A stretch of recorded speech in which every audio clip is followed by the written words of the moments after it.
Swain Event, SwainEvent.com, fueled by Dead End Barbecue, top 100 barbecue restaurant in America. 865-255-03 is our telephone number. Brad Matthews. How's it going, sir? Jason Swain. Hey, Jason Swain, I'm good too. How you doing? Live here from the Low T Center studio. And Ben McKee is in, where is he, Brad? Omaha. There you go.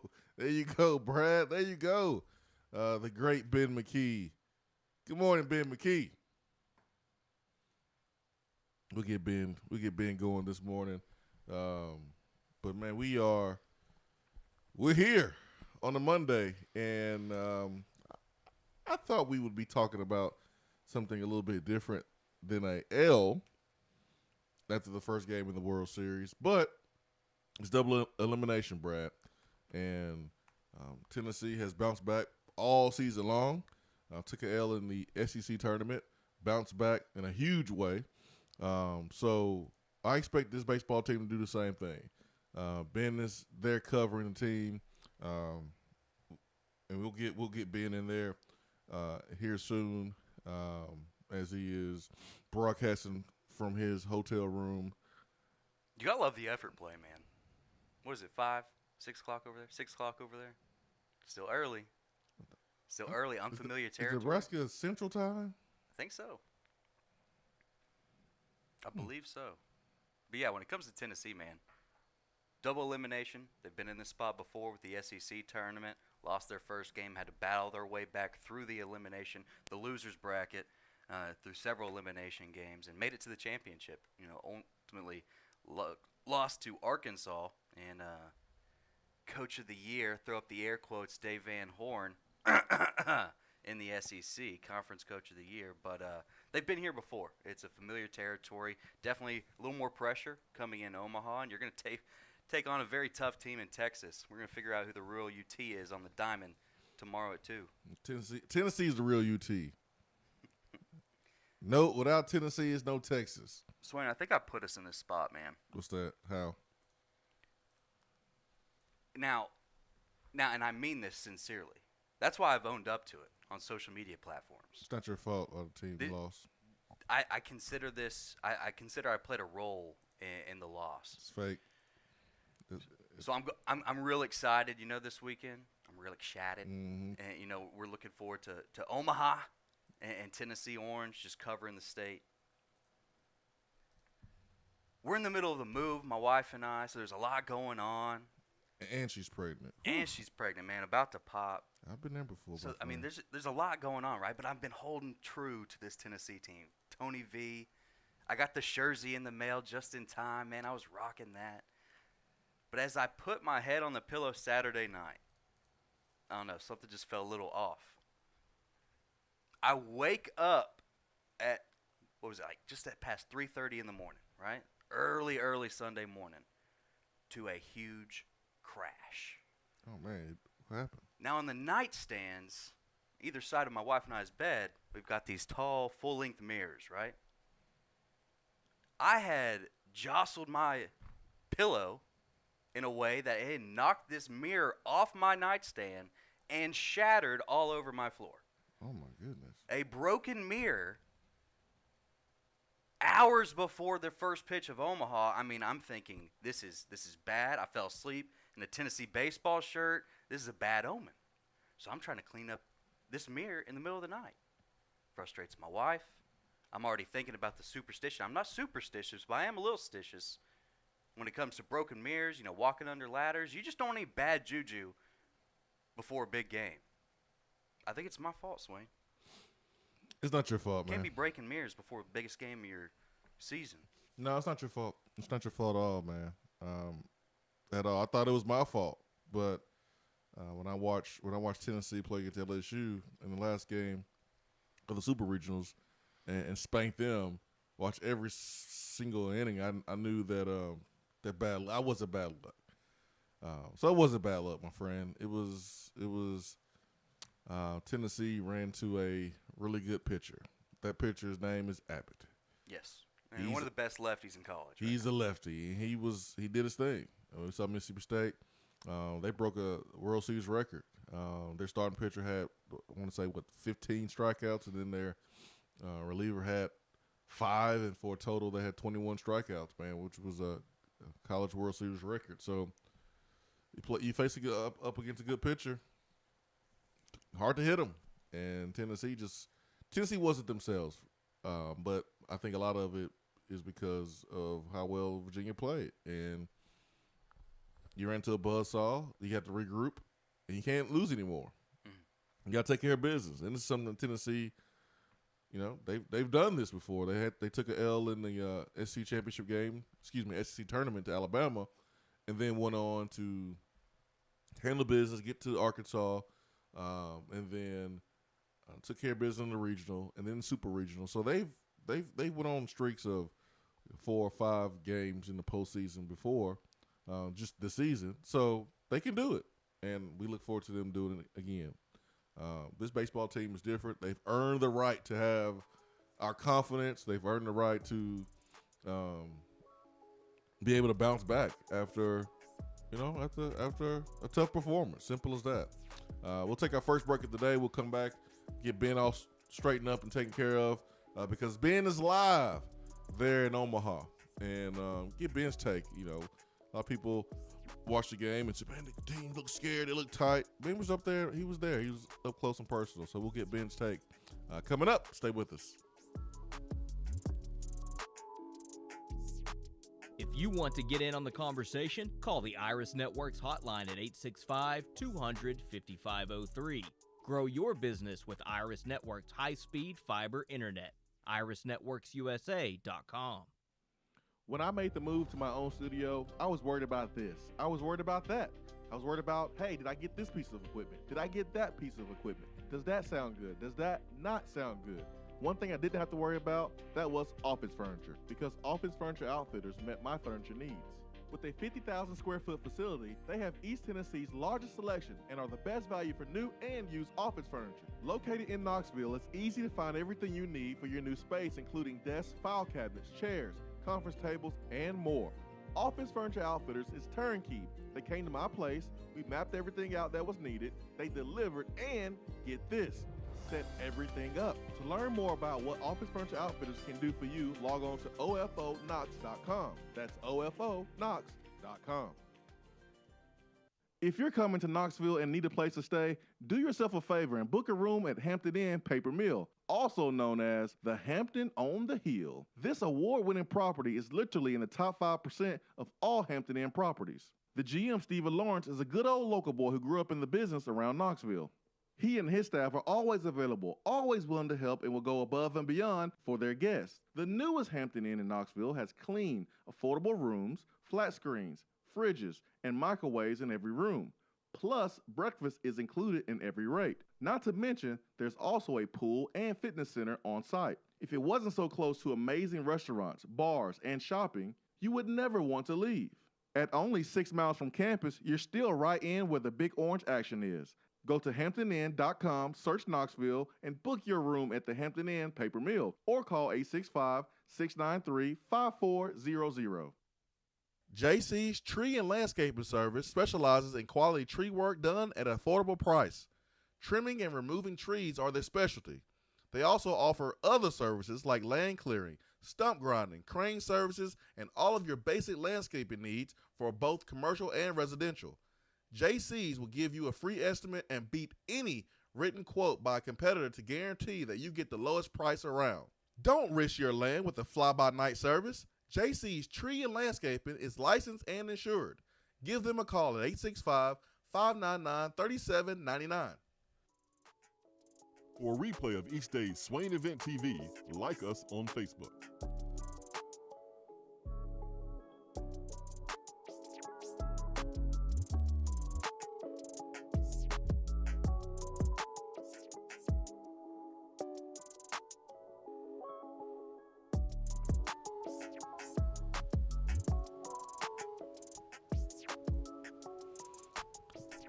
Brad Matthews, Jason Swain, and Ben McKee right here on the Swain Event, fueled by Daddy and Barbecue. We're not used, if you watch this baseball team more than back half of the season, if you've watched it more than just this year, you would definitely say we haven't seen this. You haven't seen this. You haven't experienced Tennessee being overwhelmed like they were. It seemed like they were yesterday, and not putting up a run at all, and getting kind of blown out. Ben, you've heard people say that the team looked tight, it looked scared. What did you see there at the game, my friend? And good morning. Good morning. How are y'all? Good, man. Good. Good What to hear time from is you, it Ben. there? 6:18. We're Central Time Zone. Oh, yeah, you good, man. Brad over here giving you credit like you woke up at 3 o'clock to do the show. You good. Hey, it's Feels still like impressive. I woke up at 3. You woke up at 3? Feels like it. Or you didn't go to sleep at 3? Which one? I was asleep Oh, okay, got you. well before 3. What did you see at the game, man? Like being there, you probably got a feel of the energy outside the dugout, a feel for how the guys felt and coaches felt after the game. What did you see there in that baseball game? Yeah, there's a lot of takes going around social media, around the interwebs, message boards, so on, so forth, about Tennessee's effort level, about Tennessee's energy, about being locked in. But I don't think that Tennessee lacked effort or lacked focus. I don't think that the stage was too big to summarize everything that I just said. Tennessee just did not play good baseball yesterday, and that's what the sport of baseball can do to you sometimes. It's so unpredictable. It can be very humbling, and Virginia had its ace going, Andrew Abbott, the lefty, and Tennessee hasn't hit lefties all that well this season. They haven't necessarily been bad, but entering the game they were hitting .261 off of lefties this season. And again, that's not bad, but it's also not great either. To me, a .260, .261 hitter is average, maybe slightly above average. So lefties have definitely been the kryptonite to this Tennessee offense, in my opinion. And you had one of the best lefties going in college baseball. Virginia as a whole isn't necessarily a dominating baseball team, a great baseball team, but again, in the sport of baseball, you can have one guy on the mound that just takes over. We've seen Kumar Rocker do it all season. We've seen Jack Leiter do it all season. We've seen several guys do it this season. We've seen Blade Tidwell do it this season. And outside of Kumar Rocker and Jack Leiter, Andrew Abbott, the guy who pitched for Virginia yesterday, is probably the best ace in the College World Series. And it showed. It showed. So I don't think that it was a lack of intensity, a lack of effort, the stage being too big. I don't think that had anything to do with it. I think it was a lefty pitching lights out against Tennessee, something that Tennessee has somewhat struggled against all season long. You had 3 golden opportunities over the first 6 innings to score, and those golden opportunities consisted of at least 2 runners on base with no outs. It happened 3 times over the course of the first 6 innings. Virginia had that early home run, and Tennessee ended up losing 6-0, but it was 1-0 until the 7th. Yep. And to me, the team was demoralized by the time that big 4-run 7th inning rolled around for Virginia, because it had squandered those golden opportunities 3 times over the course of those first 6 innings, and they had just done so in the bottom half of the 6th. I think that carried out over to the field, and that's what led to the 4 runs on 6 hits, and then you had to make a pitching change and bring Sean Hunley in. So poor performance doesn't equate to poor effort. I mean, when you're playing as poorly as Tennessee did yesterday, it's going to look like you're not playing with effort. But the fact is that Virginia had a heck of a pitcher on the mound, and Tennessee just did not perform well. So I wasn't a huge fan, or maybe I should say that I don't buy into the effort or the stage being too big. I just don't think Tennessee played good baseball. It chose the wrong time of the season to play its worst game of the season. So that was my take on it. And then real quick, the other thing that people were throwing out there the comment about the ballpark and kind of pointing to, oh, yeah, look at TD Ameritrade. It's not playing in favor of Tennessee. That they wanted to use that as an argument against Tennessee yesterday. But it did not matter what ballpark Tennessee was playing in yesterday. They could have been playing at Yankee Stadium. They could have been playing at Truist Park. They could have been playing at Wrigley. They could have been playing in Lindsey Nelson. They could have been playing at a Little League field where the fence is 180 feet down the left and right field line and 200 feet to dead center. They would still lose that baseball game. So I just think Tennessee played poor baseball yesterday.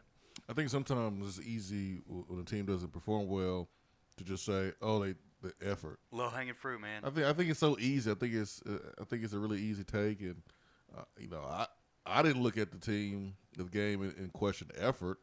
I just sometimes you just got to tip the cap to the opponent, and you just take an L. It's an L-shaped ambush. You don't have it that day. I heard Tony Vitello mention something about being more aggressive, maybe at bats, and the bottom of the first, we had 2 runners on base, and it was a really good position. Do you think we probably should have seen a bunt in that case, because we came back a little bit later and executed a bunt? I'm struggling to remember the particular play. I know Connor Pavolony got a bunt down later on. Yeah, bottom of the first, Spence walked, and then Ferguson had a single to right field. Right. And then Spence advanced to third, so you had, I think, runners on the corners. Yep, no outs. Yep. Yeah, but no outs. And so that was really the first sequence where we left runners on base. Right. And you just never know when, like, the play of the game or the turning point of the game, or where you have a play in the game, you're like, man, that was it, man. If we would have banked that play, maybe the game is different. Later in the game, maybe, but, I mean, first inning, Jake Okay. Rucker, who led the SEC in doubles, is coming to bat with 2 ducks on the pond, no outs. I let him swing away there. Gotcha. Just wonder. Yeah, I would not have. No, it's a fair thought. Totally. I would have let the guy swing away in that moment. I think the difference, Swain, is if Liam Spence was on second and not third, because you already have him on third with less than 2 outs, and that's the objective in that scenario. If you were to bunt, and you could have bunted to get the double play out of order, but it would have been really tough for Liam Spence to score on a bunt there. They could have rolled with a squeeze play, but I don't know that you want Jake Rucker and Liam Spence trying to execute a squeeze play. That's more of a Max Ferguson type of play, because Ferguson's a great bunter and he has great speed and can probably beat it out. So since Liam Spence was already on third, there was really no need to bunt, because even if Jake Rucker grounds into a double play in that moment, the run still scores from third. So it may have killed the – what's that? Infield was back. You're right. They were conceding a run for the double play. Yes, because it's so early in the game. Theoretically, it's the first inning. They can overcome 1 run. So the infield's not going to be playing in to Brad's point. So because Liam Spence was already on third, there was really no need to bunt. You let your best, most consistent hitter swing away in that moment. I thought the interesting one was later in the game when Connor Pavolony did bunt. I don't disagree with bunting right there. I don't dislike the bunt. It worked, and then Liam Spence came to the plate, and I mean, he hits a ball to the foot to the left or the foot to the right, and that second baseman doesn't make a heck of a catch, and all of a sudden Tennessee is winning 2-1. So Tennessee did run into some bad luck after Connor Pavolony bunted, but I would have let Connor Pavolony swing away, and I realized that there's a risk for a double play there, and that is a little concerning, but. And I recognize that Connor Pavolony is a 9-hole hitter, but he's not your typical 9-hole hitter. And he's been one of the more trustworthy bats, one of the more hotter bats since he came back about a month and a half, 2 months ago from his hand injury. So with a lefty on the mound, Pav is a righty. I would have let Pav swing away in that moment because just kind of looking down the road in that inning, you had Max Ferguson coming up after Liam Spence after that bunt. And I don't want the lefty-on-lefty matchup. And, yes, Ferguson did have a nice hit in the first inning, but I would have still liked to have avoided that lefty-lefty matchup, which did come to fruition there with 2 outs. And then Max Ferguson hit a weak ground ball back up the middle that did not get through, and it got Virginia out of the inning. So I would have let one of my hotter hitters swing away in that moment with first and second, no outs, and kind of just let the chips fall where they may. I agree with you there. That would be the only bunt that I would question, Swain and Brad. Because the first time through the lineup, even though it wasn't a hit, Pavoloni probably put the hardest hit ball for Tennessee in that first time through the lineup. So I agree with you there, Ben. Good point. And then he came back his next at bat and smoked a ball for a single that did get through and down into left field. So, again, I don't dislike the bunt. It's not. I don't think there was a wrong call there. I just would have rather had let Connor Pavoloni swing away with no outs and a runner on first and second, rather than getting on down the road later in the inning and having that lefty-lefty matchup between Abbott and Ferguson. Because outside of that Ferguson hit, lefties did absolutely nothing against. Pete Durkee did have 2 hits. Pete Durkee did look good, had a nice single up the middle, and then hit a weak ground ball down the left field line that got by the third baseman. So outside of Pete Durkee and that single from Max Ferguson in the first inning, lefties struggled against Abbott. They were 5 for 20 for the game, if I remember correctly, 5 for 20 or 5 for 25. So they did not perform well, and I would have rather had Pav swing away than have that lefty-lefty matchup. Speaking of Pete Durkee, Ben, is there any update on his situation? Kind of had a weird scenario following whether it was a foul ball or a big swing and a miss there at the latter stages of the game where he had to take a knee. Cramp. Some trainers had to come out. Yeah. There was a lot of reports going around about that instance. Did you learn more about what happened to Pete Durkee, and is he okay for Tuesday? No. I'm going to work on that today. We did not get a ton of time with Tony Vitello after the game, about 10 minutes or so, and because Pete was able to stay in the game, correct. It didn't seem like a super important question to ask at the time. It was just weird to see Pete take a knee, Yeah. That's one of your yes. It's one of your established seniors, played the most games in Tennessee history. He's a tough guy, and it was just weird. We couldn't pinpoint on the slow-mo whether it was, maybe pulling an oblique on that hard swing. Was it something with his finger? Because it kind of looked like he was holding his hand at one point. And then he drops to a knee and waves to the trainer. Just a weird circumstance. Wanted to make sure he was good to go. He finished the bat, though. Yeah, he did. Yeah. So because he's tough as nails. Yeah. I don't know what kind of pain he was dealing with, but he's a tough guy. I was wondering if he maybe swung and smushed his stuff together, if you know what I mean. Okay. Yeah, sometimes. And maybe that can bring you to your knees. So, or maybe it was a cramp. Get wedged in the wrong way. Yes, maybe it was a cramp, like Swain said, but I don't think it's too serious. Good. 865-255-03 is our telephone number. Iris Network hotline. What's next? Well, Texas is next. Texas, they took one on the chin too. They lost 2-1. But they made some history. They was on the receiving end of history because they had 21 strikeouts and just could not connect with the ball at all. So it is Tennessee versus Texas on Tuesday, and the loser goes home. So how does Tennessee need to play against Texas to prevent going home? What changes, adjustments need to be made? We'll discuss that coming up. Swain Event, be right back.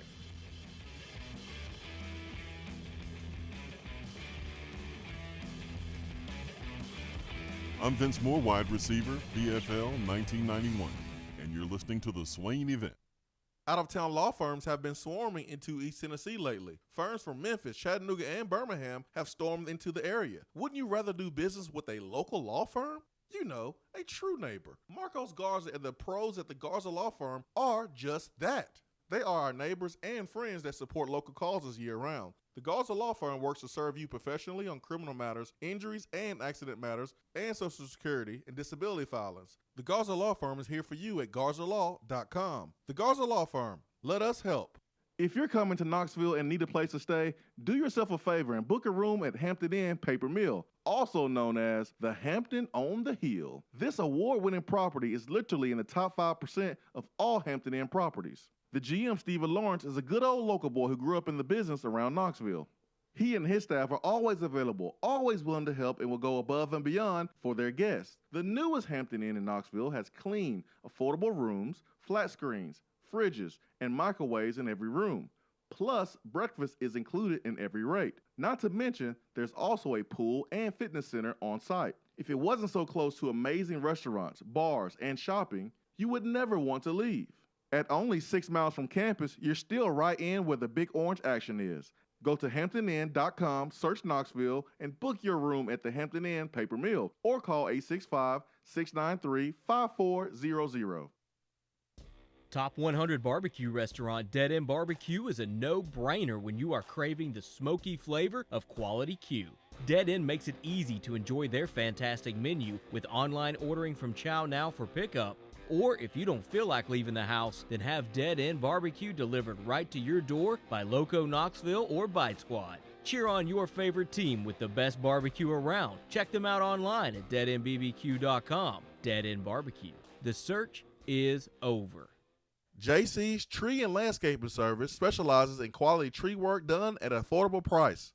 Trimming and removing trees are their specialty. They also offer other services like land clearing, stump grinding, crane services, and all of your basic landscaping needs for both commercial and residential. JC's will give you a free estimate and beat any written quote by a competitor to guarantee that you get the lowest price around. Don't risk your land with a fly-by-night service. JC's Tree and Landscaping is licensed and insured. Give them a call at 865-599-3799. For a replay of each day's Swain Event TV, like us on Facebook.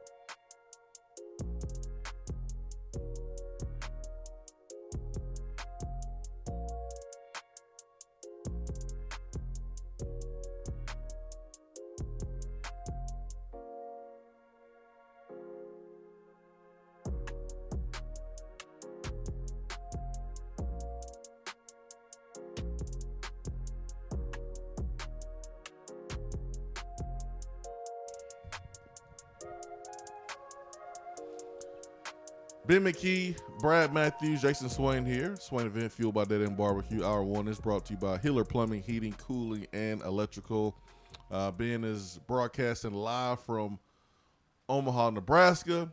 How's the weather there, man? Is it hotter or is it cooler? It feels the same to me.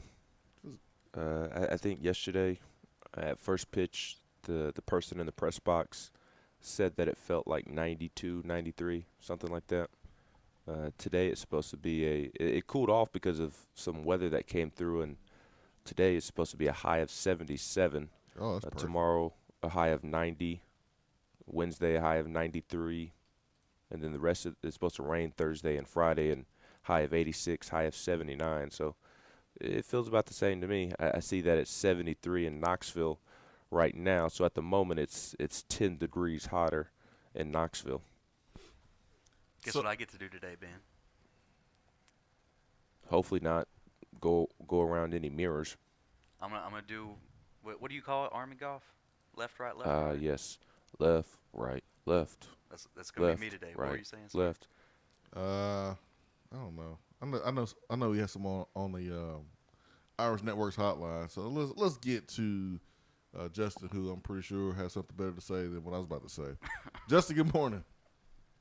Hey, good morning, gentlemen. How are we doing this morning? What's up? Great, man. How are you? I'm doing well. Hope everyone had a good Father's Day who was a dad or spent time with their dads. So just wanted to, call in.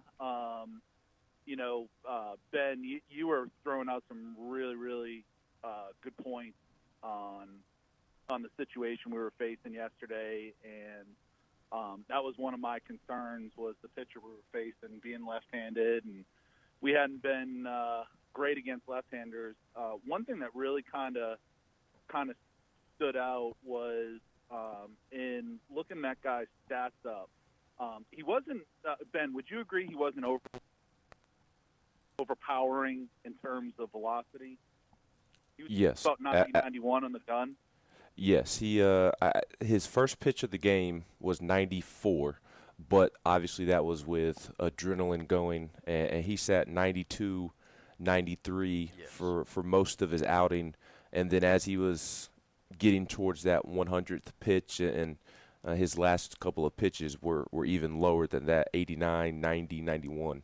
That fastball has movement, though. Yeah, that fastball is not overpowering. It has great spin rate, and he throws it up in the zone, and it looks like a rising fastball. So it's not overpowering velocity-wise, but how he throws it coming from the left side, the spin rate on the ball, which makes it look like it is going to rise. Tennessee wasn't able to hold off on that pitch, and he was able to sit down a ton of Tennessee batters because of it.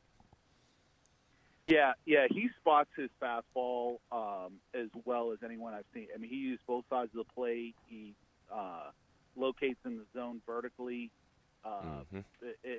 One thing that stood out to me, though, and the commentators kept talking about it, 70% of his strikeouts this year were on the fastball, which is rare, I think, in college baseball, just because, usually guys, if they know fastball is potentially coming, they're going to be aggressive with it.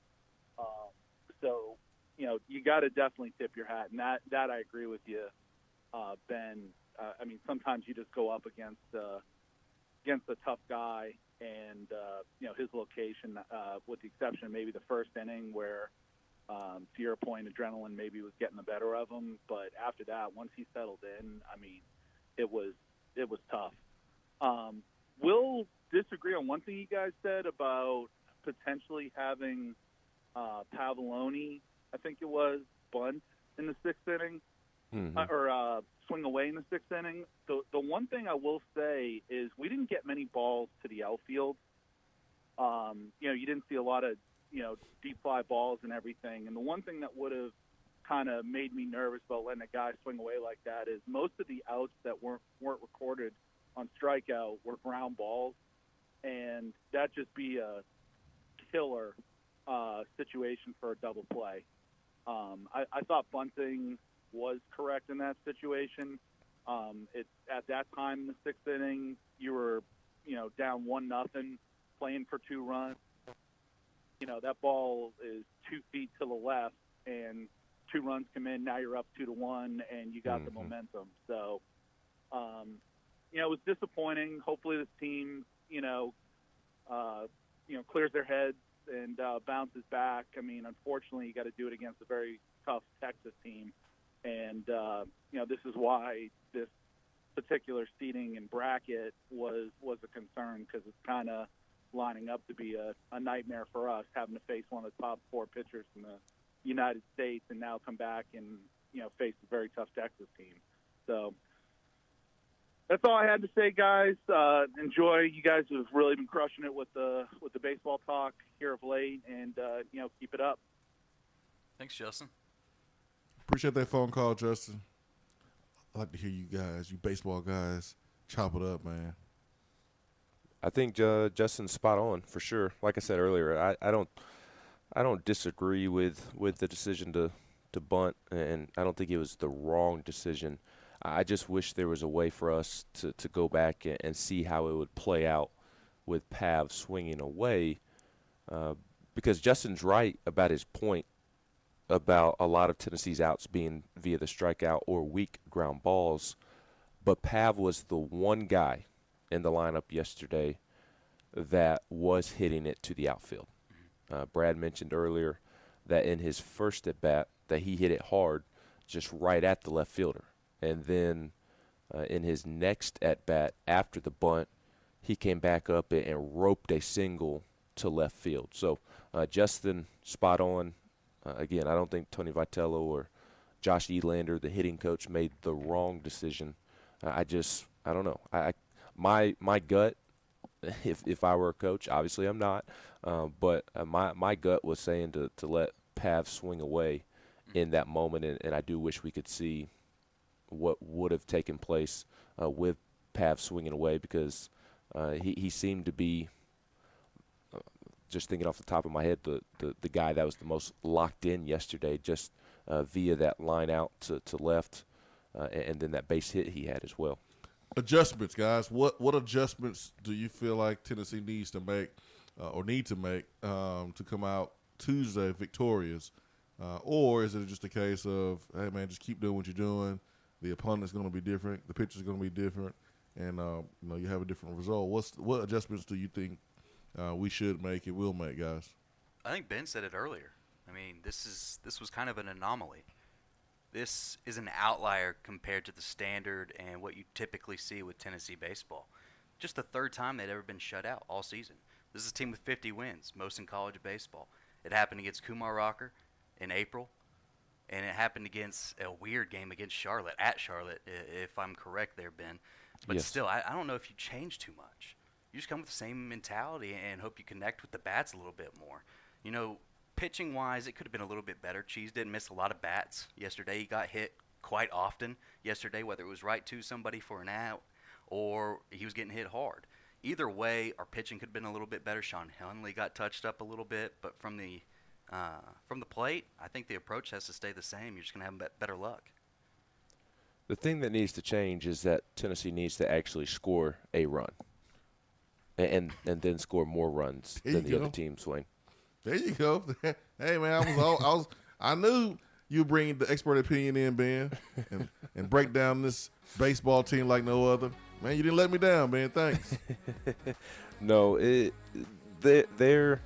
maybe I'm splitting hairs and being too nuanced, but you don't need to make any changes per se, but you do need to make some adjustments if that makes sense. Yeah.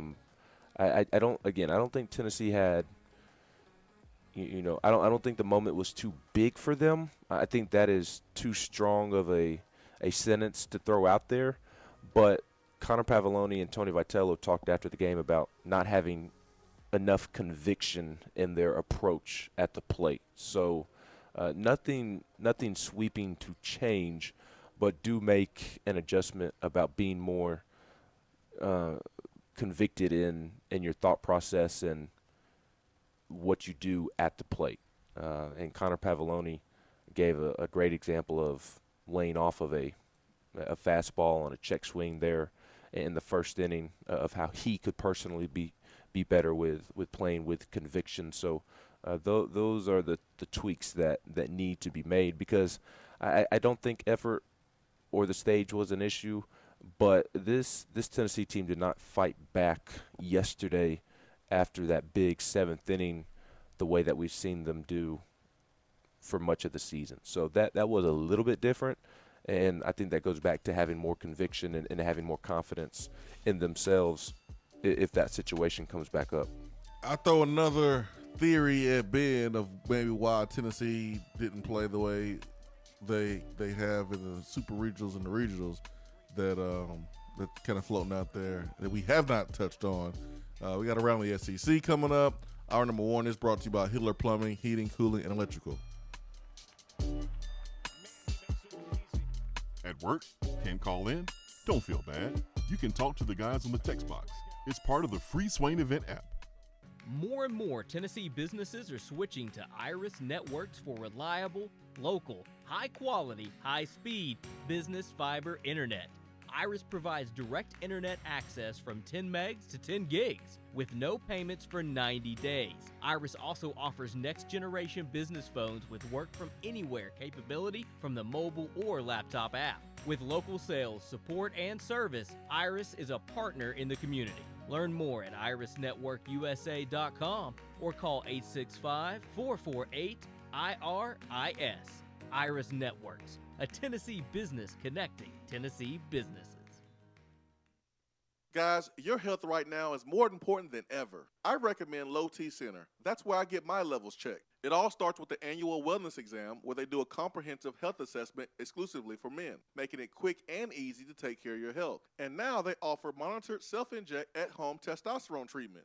Most insurance is accepted. Go to lowtcenter.com now to book your appointment and make your health a priority. Low T Center, reinventing men's healthcare. It's a new season, which means it's time to rep your team in new ways with gear from Game Time Sidekicks. Rep the Vols with every sip with a new tie-dye tumbler or bottle. They also have a new NFL Players Association product line, so you can support your favorite VFL on Sundays. Want to put your own flair on a tumbler? Game Time Sidekicks has you covered with options to add your own text or even a monogram on the back of your favorite team tumbler. To check out everything that Game Time Sidekicks has to offer, go to GameTimeSidekicks.com. Carry your team with Game Time Sidekicks. If you're coming to Knoxville and need a place to stay, do yourself a favor and book a room at Hampton Inn Paper Mill, also known as the Hampton on the Hill. This award-winning property is literally in the top 5% of all Hampton Inn properties. The GM, Stephen Lawrence, is a good old local boy who grew up in the business around Knoxville. He and his staff are always available, always willing to help, and will go above and beyond for their guests. The newest Hampton Inn in Knoxville has clean, affordable rooms, flat screens, fridges, and microwaves in every room. Plus, breakfast is included in every rate. Not to mention, there's also a pool and fitness center on site. If it wasn't so close to amazing restaurants, bars, and shopping, you would never want to leave. At only 6 miles from campus, you're still right in where the big orange action is. Go to HamptonInn.com, search Knoxville, and book your room at the Hampton Inn Paper Mill or call 865-693-5400. Top 100 barbecue restaurant Dead End Barbecue is a no-brainer when you are craving the smoky flavor of quality Q. Dead End makes it easy to enjoy their fantastic menu with online ordering from Chow Now for pickup.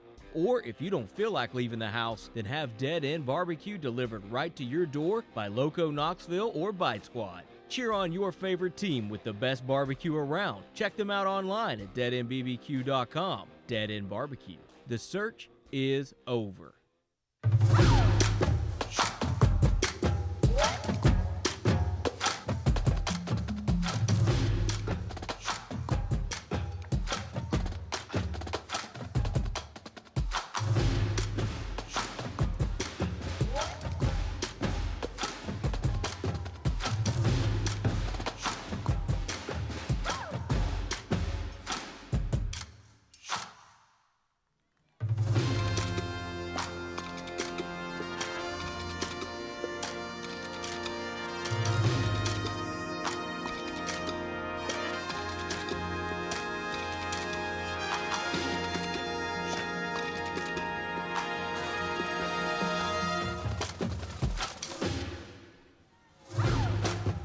Swain Event, SwainEvent.com, fueled by Dead End Barbecue.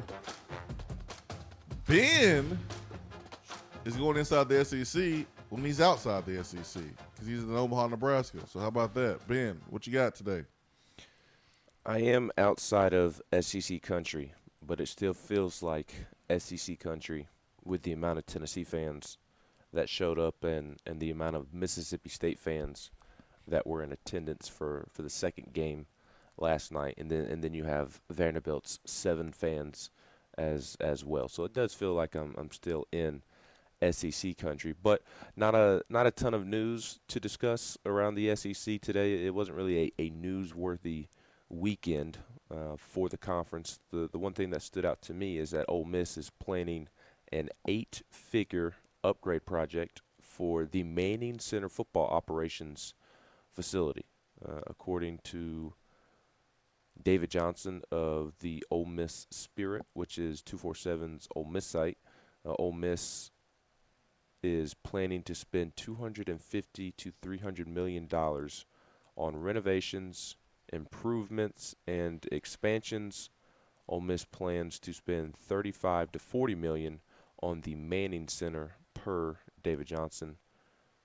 Ole Miss athletic director said that one of the things we've been working on here was a big renovation to our locker room. That's going to be a big component of it. Coach Kiffin, one of his main things when he got here was we needed to improve our weight room facilities, so that will be a big component of it.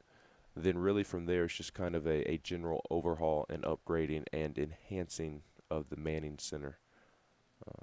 So Ole Miss going to pour in quite a bit of money towards its football facilities and the Manning Center of football. The bigger news to me is that last night at 9:30-ish p.m., I guess that's 9:30 my time, 10:30 y'all's time, but late last night it did come out that Ole Miss is going to give a contract extension to baseball coach Mike Bianco, which definitely, if you're a Tennessee person, makes you raise your eyebrow because LSU still does not have a head baseball coach.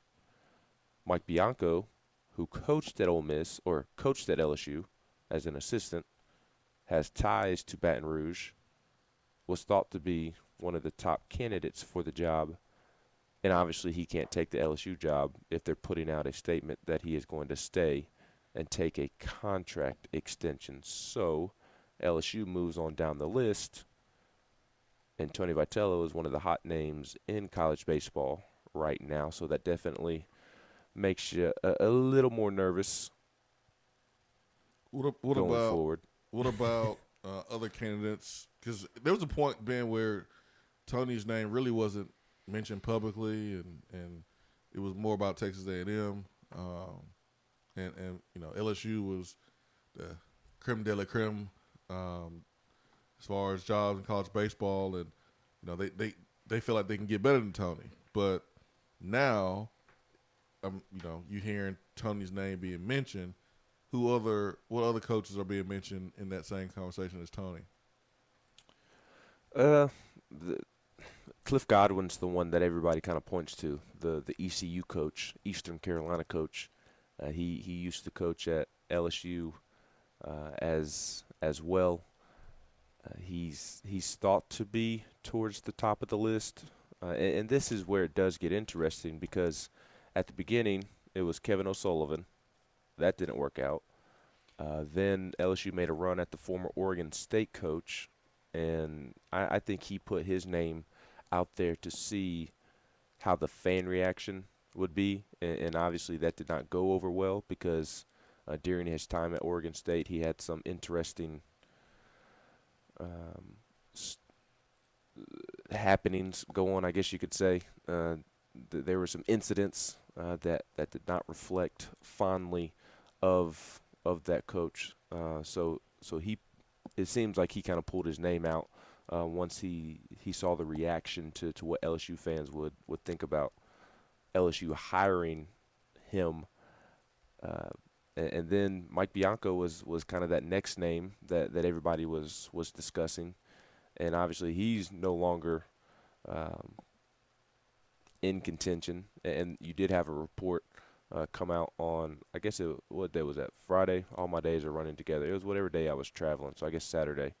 And there were quite a few names mentioned there from a reporter there in Baton Rouge. Glenn, I don't even want to try to pronounce his name, but you can follow him on Twitter at LSU Beat Tweet. There you go. Since I can't pronounce your last name, Tweet, I'll pump up your Twitter for you. But he had a report on Saturday that there were multiple coaches that maybe LSU is shifting its attention to, and Tony Vitello was a name that was mentioned.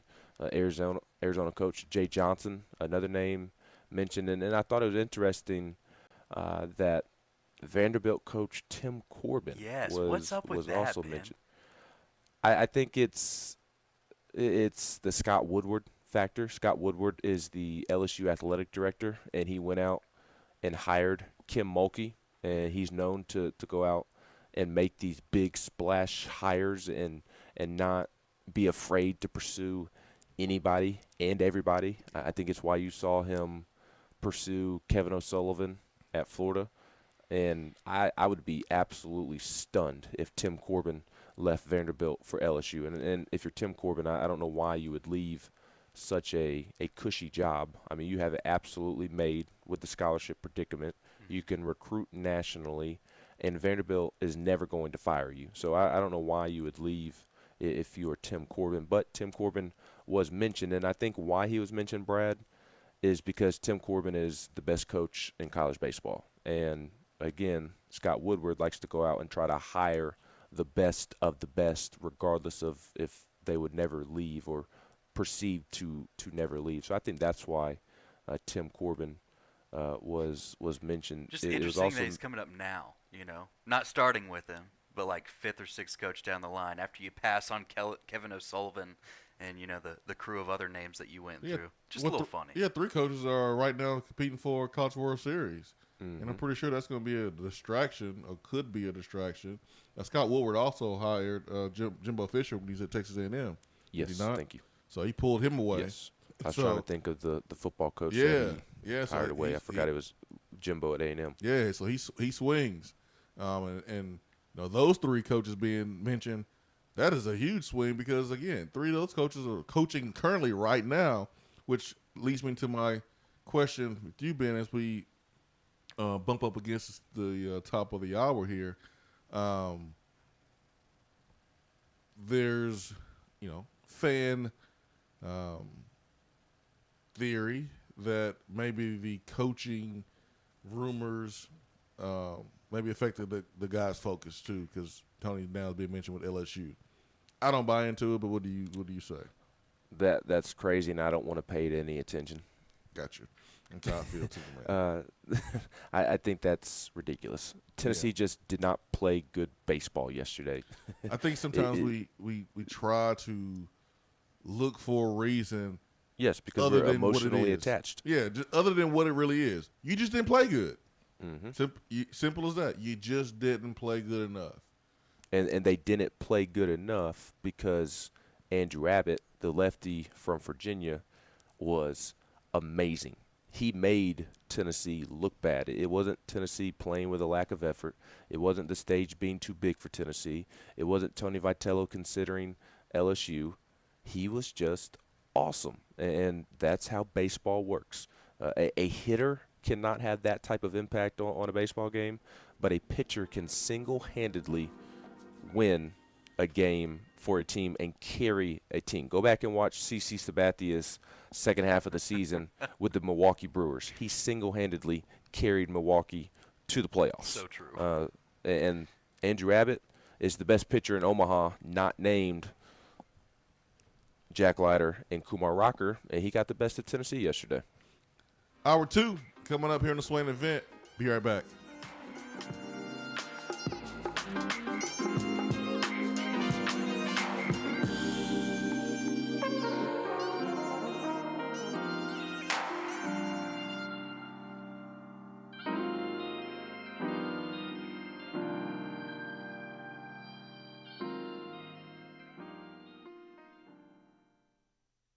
At work? Can't call in? Don't feel bad. You can talk to the guys on the text box. It's part of the free Swain Event app. More and more Tennessee businesses are switching to Iris Networks for reliable, local, high-quality, high-speed business fiber internet.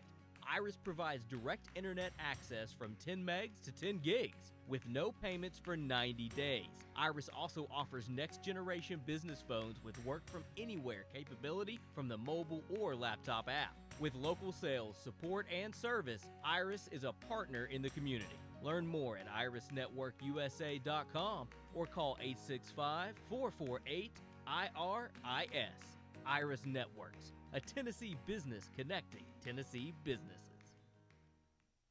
Guys, your health right now is more important than ever. I recommend Low T Center. That's where I get my levels checked. It all starts with the annual wellness exam where they do a comprehensive health assessment exclusively for men, making it quick and easy to take care of your health. And now they offer monitored self-inject at-home testosterone treatment. Most insurance is accepted. Go to lowtcenter.com now to book your appointment and make your health a priority. Low T Center, reinventing men's healthcare.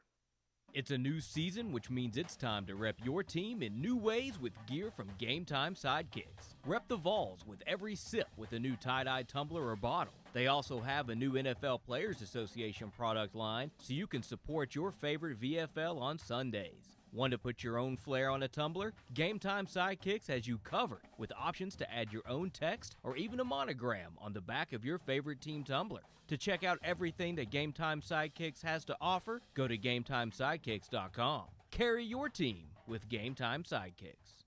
We're here with Dr. Michael Carlson of Tennessee Regenerative Sports Medicine to discuss stem cell treatment and PRP. If you have orthopedic injuries such as shoulder pain, knee pain, Achilles tendonitis, or tennis elbow, you should give them a call. That's right, Jason. We specialize in regenerative non-surgical orthopedics. So we treat damaged tendons, ligaments, and joints by using ultrasound-guided injections with stem cells or PRP. And this form of treatment actually stimulates the body's own reparative process and allows for healing of the damaged tissue. So, Doc, what makes your training different than others? Well, Jason, I've been practicing in Knoxville for 26 years, and I'm certified in interventional regenerative orthopedic medicine through the American Academy of Orthopedic Medicine. So unlike the big seminars that will advertise stem cells, fly someone in for a couple hours to talk about supposed stem cells that you order off of a shelf, then they'll depart, leaving the patient wondering who will be the person injecting me and what their level of training is. At Tennessee Regenerative Sports Medicine, I'm the one doing the procedure, and we're using your own bone marrow stem cells or PRP. So in other words, it comes from you and it goes back to you. So you know exactly what you're getting and know exactly the level of training involved.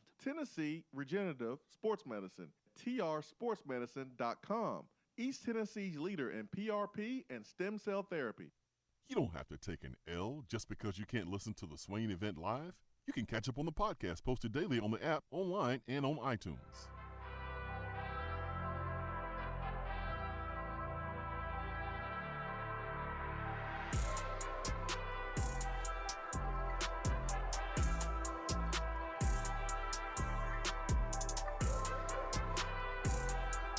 Eight 255-03 is our telephone number. The Irish Networks hotline. Brad Matthews, Jason Swain, live here from the Low T Center studio.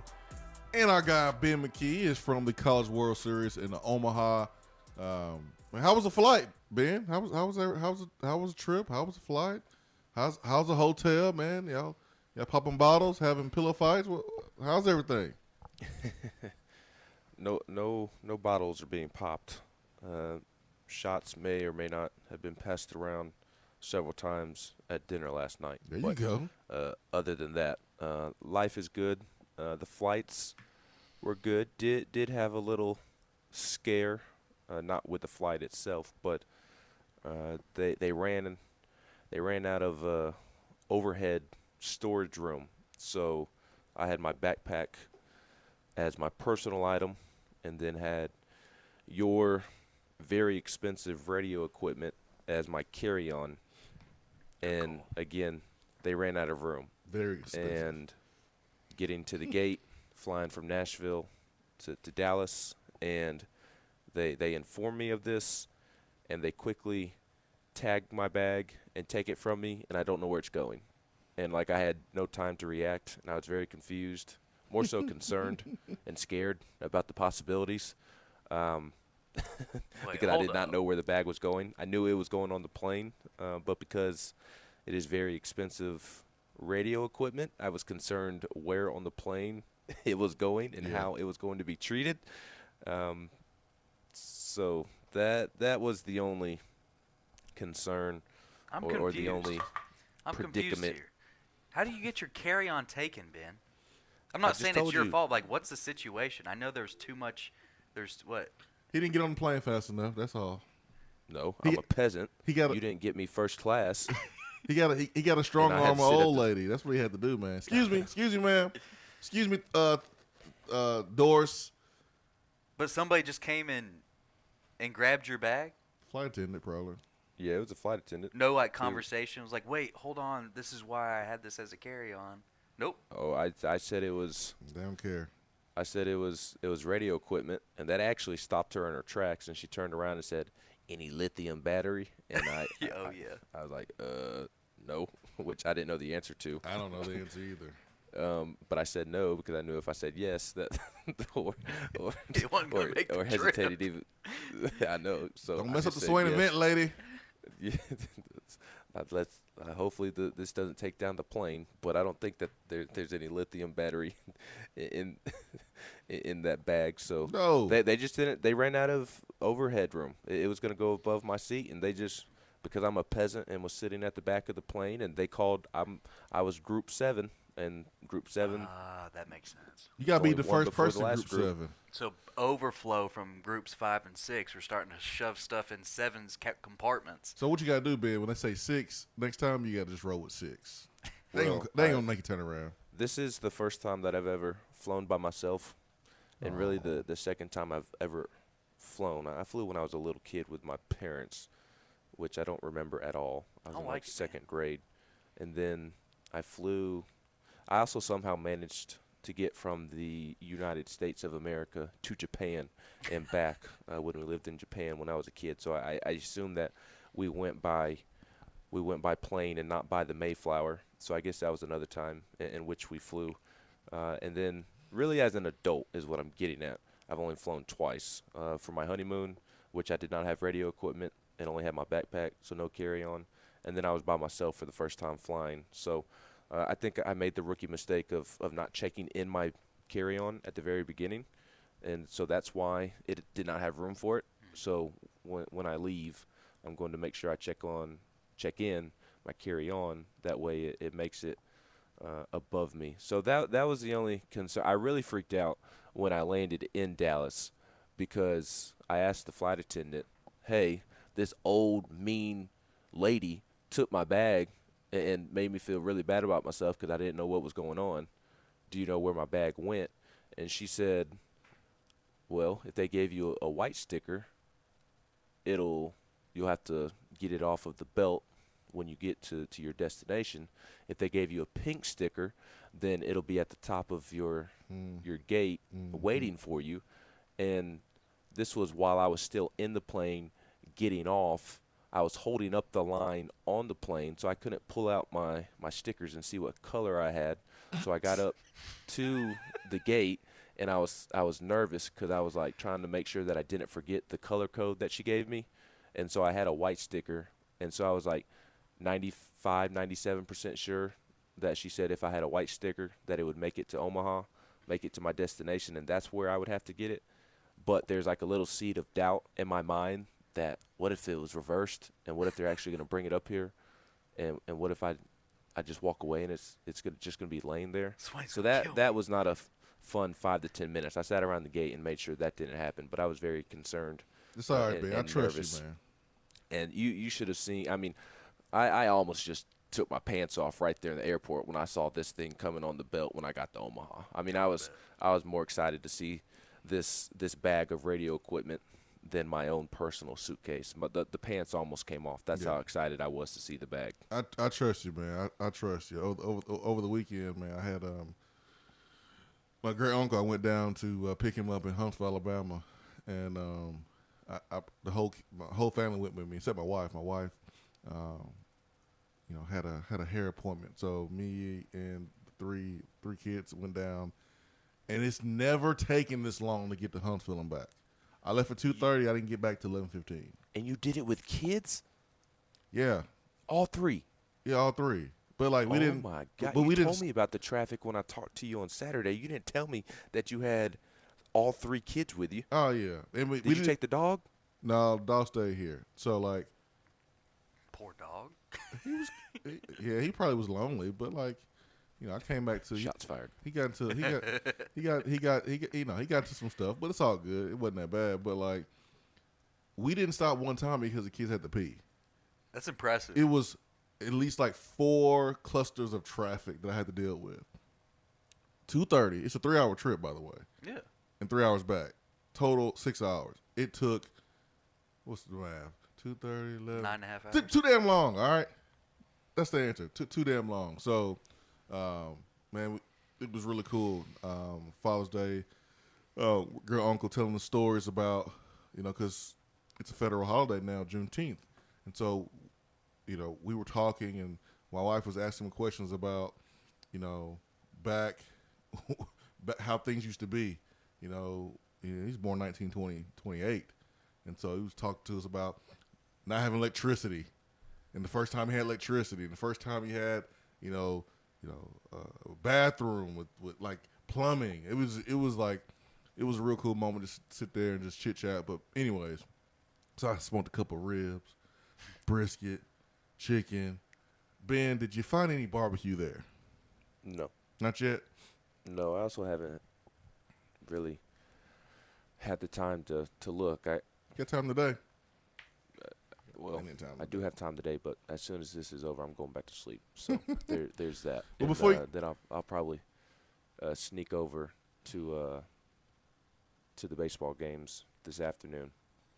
Well, Ben, back in Knoxville, there was some recruiting going on, some official visits, some unofficial visits. I saw the stadium lights because I can see, the Neyland Stadium lights from the house. So I saw the lights on this weekend, and you already know what that means. That means there's recruits in town. And you got to show them what Neyland Stadium is all about. So, any word, any good word on how visits went this weekend for Tennessee football?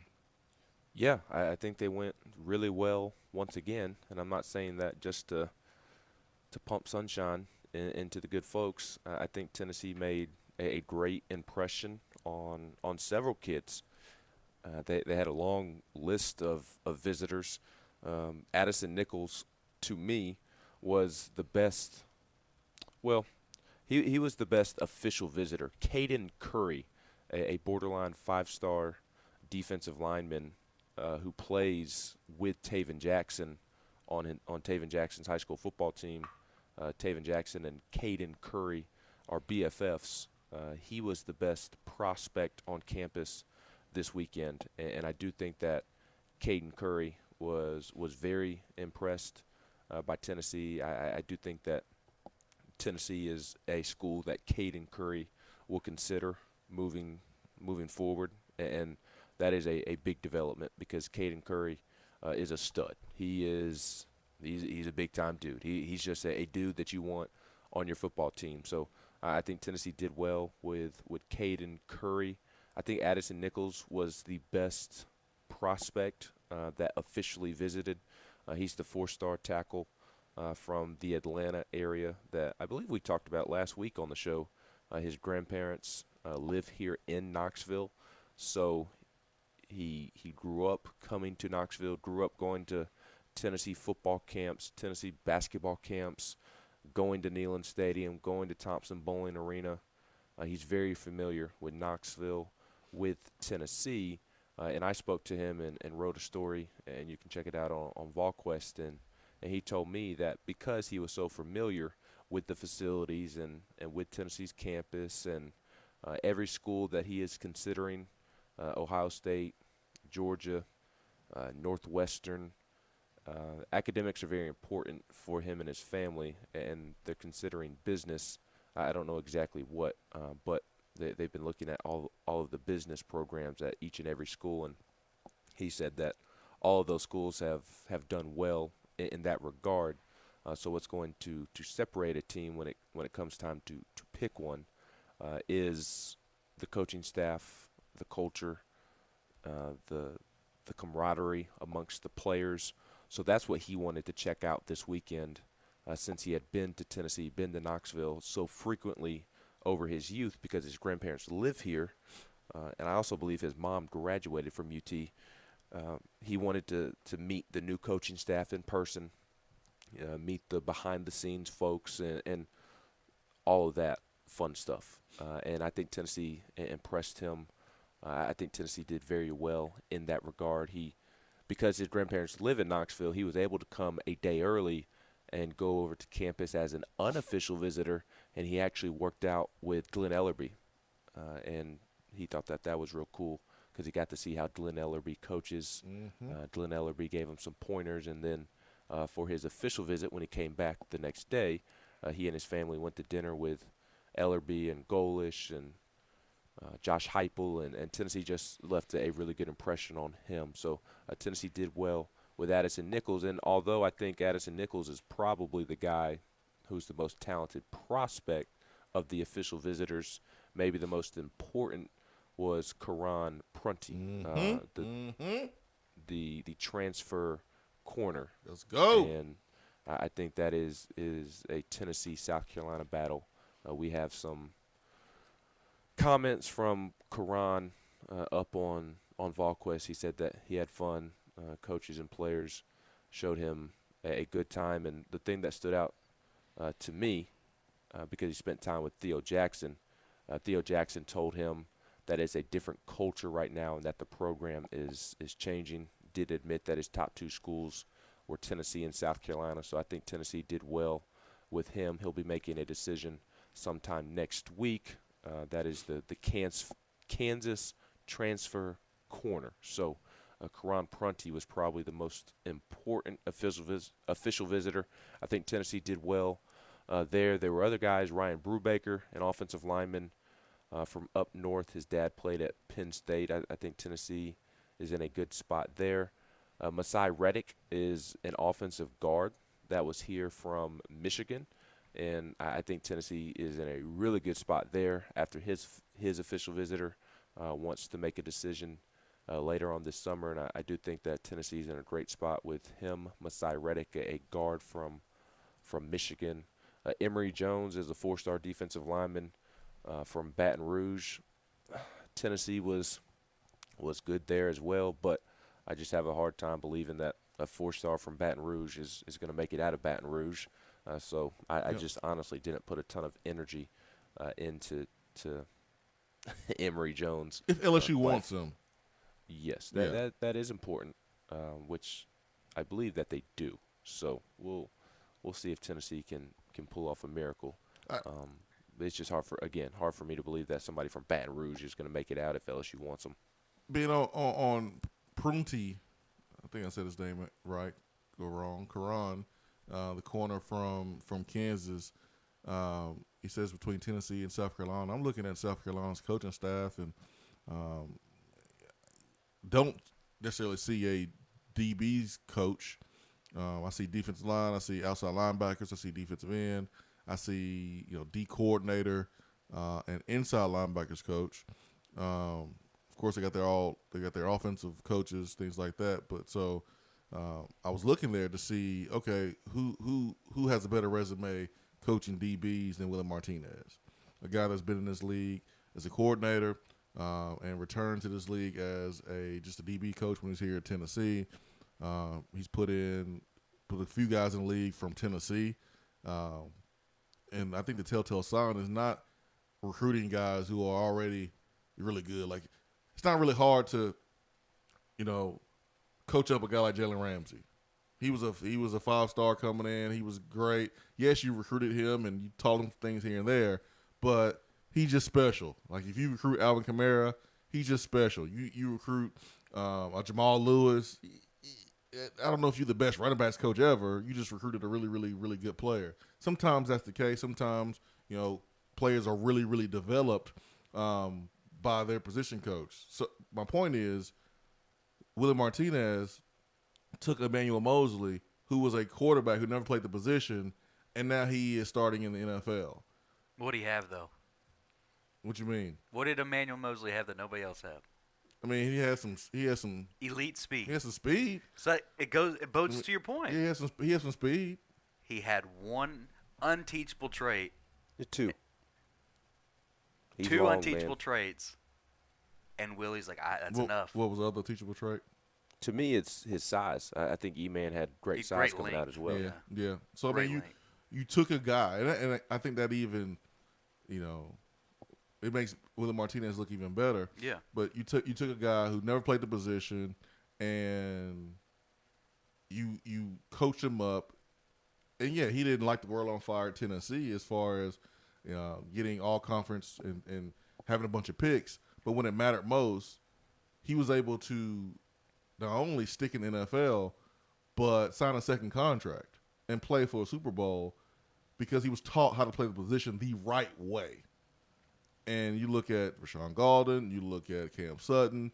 These are all guys that necessarily wasn't drafted high or recruited high, but they were prepared to play the NFL. So I'm kind of sitting back like, why would K-Ron go to South Carolina unless he's from South Carolina or he's closer to home, being in Columbia? There's been one reason probably. Where was J.C. Horn selected? Different staff, though. Different staff, yes. I'm just saying. They've had success at corner. He was the first DB off the board. But, yeah, South Carolina has, in the last 10 years, probably even longer, they've had more success with DBs. I mean, Stephon Gilmore is from South Carolina. I mean, Jonathan Jones just retired. I played against him. He was a heck of a damn DB. He just finished up playing, So they've had a lot of success at South Carolina, but this is a different style. And and the kids are well aware of that. Yeah. Yeah. So I just, I know it's between Tennessee and South Carolina. I don't see how this young man picked South Carolina over Tennessee based on who's coaching you at DB. Yes. Because I think this is important. The same reason why you have players coming to Tennessee to be coached by Rick Barnes and developed, who transferred in, they don't have time to waste. They don't have time to waste with some coach that they don't know who's going to help them get to where they want to go. I'm looking at the Kansas transfer. He's played for a terrible team in a conference. So. Now it's time to play in a conference where you have one of the best DB coaches in America, so you can get to where you want to be. That's kind of why I'm looking at Tennessee, and it should be the favorite. I don't know. I'm looking at it from, just putting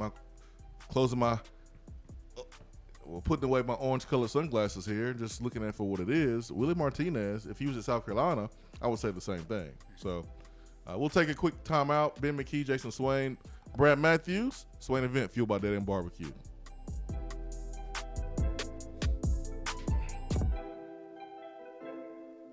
While the other guys are taking guesses, the Swain Event is taking you behind the scenes and in the huddle every morning from 7 till 10 right here.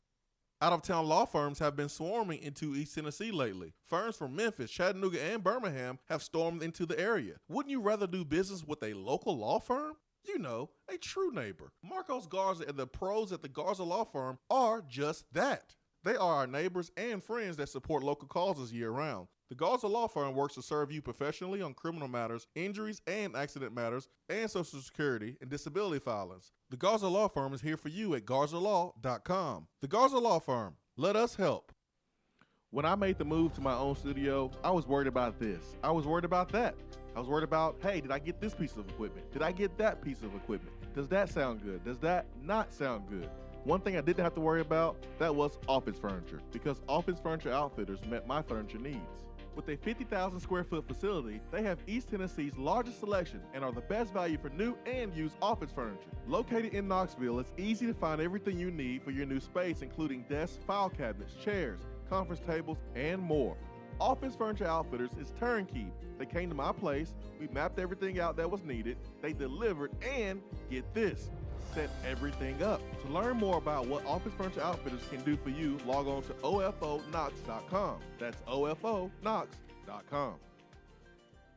Is that as low as you can go? Okay, thank you. Hello, is that as low as you can go? Okay, thank you. What are you doing? Calling around to get the best rate on a car loan. Why? Everyone knows Alcoa 10 is the best choice to purchase a vehicle or refinance your current loan. And with low interest rates and 90 days to your first payment, it's a no-brainer. You can even apply online and sign all the documents from the convenience of your home. Yeah, I don't know what I was thinking. Alcoa 10 Credit Union. It's so easy. Go to atfcu.com for details. Rates are dependent on credit score and equal housing lender. It's a new season, which means it's time to rep your team in new ways with gear from Game Time Sidekicks. Rep the Vols with every sip with a new tie-dye tumbler or bottle. They also have a new NFL Players Association product line, so you can support your favorite VFL on Sundays. Want to put your own flair on a tumbler? Game Time Sidekicks has you covered with options to add your own text or even a monogram on the back of your favorite team tumbler. To check out everything that Game Time Sidekicks has to offer, go to GameTimeSidekicks.com. Carry your team with Game Time Sidekicks.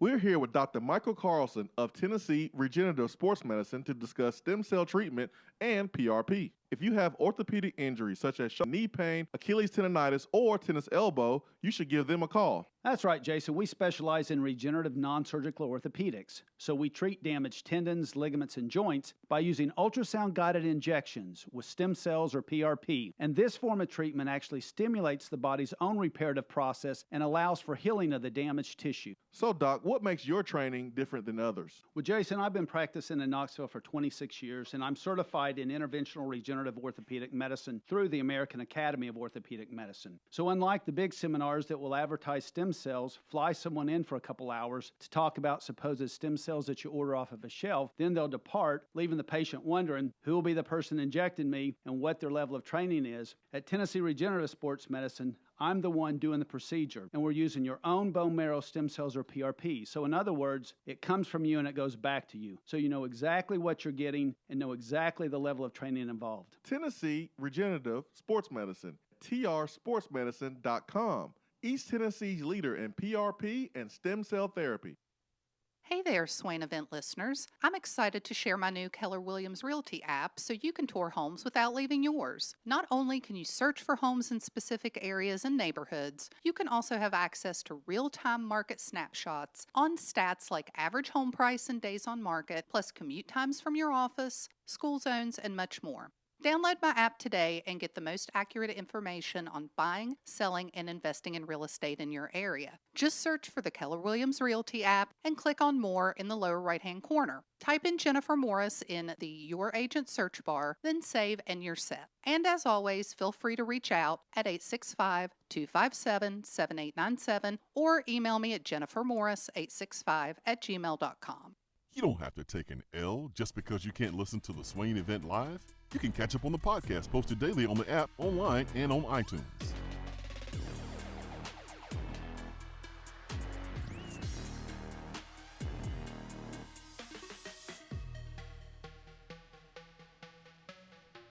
I just want to say thank you to Nelson for sending me this article on Calvin Johnson. Megatron? I get blamed for being an instigator when being really the instigator. But Nelson is really instigating right now because he tagged me and Triple OG Jamie in here. We are known for our battles between our teams here in this program. And Ben, you'll get a kick out of this. You'll get a great kick out of this. Calvin Johnson, Hall of Fame receiver Calvin Johnson, said he wanted to play somewhere else, but the Lions wouldn't let him. So that's why he just retired. And he mentioned this because he was asked about Matthew Stafford. He was like, man, they let Matthew Stafford out, let him go. They ain't let me go. So we could have seen Calvin Johnson, one of the greatest receivers ever, like from a physical standpoint, just gifted, freak, play for a different team and actually play for a contender. We could have witnessed that. I told y'all the story about 2007 draft in the combine, and all the receivers are getting ready to run 40s, and I'm over here like, man, I'm over here praying, lighting sage, reading scriptures. I mean, I'm over here, please let me run a good time, because I barely trained because I was hurt. And Calvin Johnson had no intention on running. He didn't have to. His film spoke for itself. Every year you see guys that have pretty good film, they don't have to do things at the combine. Calvin Johnson was that dude. He wasn't going to run 40. So he didn't bring his cleats. At the last minute, he decided to run a 40. Wore someone else's cleats and still ran a low 4.3. I'm sitting there like, man, ain't this I done bought special cleats, small cleats, had my big toes stuck up in these little small cleats because they were light. Here comes Calvin Johnson. Did you buy the Cat Williams cleats that help you run faster? Yep. He was over in the corner praying to Jabu and lighting incense. Man, these are like soccer cleats. They wasn't even real football cleats. They were just soccer cleats. And I got them just to run the 40. Just to run the 40. I ran these cleats for my 40. I wore some Adidas for everything else. But this dude, Calvin Johnson, man, freak, just wasn't even warm. Did a couple toe touches. Did a couple trunk twists. All right, let's go. 4.3. I'm like, what the heck is this? Freak. But he had to play in Detroit. Feel bad for him, man. Ben, could you imagine witnessing that? Like, who is this? What is this guy about to do? It was unreal, man. It was unreal witnessing it. It really was. Yeah, it was no doubt that this dude was going number one. I want to say that recently after the retirement, years ago, shortly after, somebody came out with a narrative, a headline similar to this, and that man or woman got ridiculed. Like, no, that's not the case. Lions GM came out. Calvin was silent. And then the whole time, it was the truth. It makes me think Calvin was taking the high road shortly after just retiring by not saying anything like that. He got the narrative out to one person. That one person took the fall. Shame. Tennessee Tiger on the text box. She's an LSU fan but lives in Tennessee. She says LSU interviewed but did not offer Bianco. They have also interviewed Godwin but no offer there. The coach is in Omaha, but there are mixed thoughts on Tony from the LSU donors and Berkman faithful. So I feel a little bit more at ease, Ben, about Tony. So she's saying that the next LSU's coach is in Omaha. If I'm LSU, I go after Godwin. I was going to add on to what we discussed during around the SEC. The report that I brought up from the person who covers LSU. In addition to that, Kendall Rogers of D1 Baseball did say that there is another name in Omaha not mentioned that could be considered. So whether that's NC State's coach or Stanford's coach, who knows? Virginia's coach, I don't know. But, I mean, I still lean more on the positive side of Tony Vitello staying at Tennessee. But if you are Tennessee, how can you not be, at minimum, worried a little until LSU hires somebody? Heck yeah, man. It's the best job in baseball. Best job in baseball. It's kind of like, recruiting a 5-star player or a program-changing player, and he tells you he's coming. You got a good feeling about him. Signing day is tomorrow, but you don't care what he says. All you care about is that paper coming through, and his name is on it, and he signed the papers. Until that happens, you can't relax. And I feel the same way about LSU. Until LSU fills their head coaching job, it's not a time to relax. Now, I just think Tennessee and Tony Vitello is a perfect fit, and I think Tennessee's going to step up to do the things that Tony needs for him to do to be successful. And Tony's out here getting recruits, transfers. Just picked up another recruit, a pitcher. Missouri. Yeah, a pitcher from Georgia. Got one from Missouri and a recruit, a 2023, 24 kid, Ben from Georgia. I don't know. These baseball prospects commit when they're like third grade, so it's hard to keep up. My cousin committed already. Tony don't know it yet. No, but you're right. Tate Strickland, a 2024 right-handed pitcher, so he'll be a sophomore in high school this year. He just finished his freshman year of high school. Yeah, but right-hander from Georgia. He's already up to 87, top 200 player per perfect game.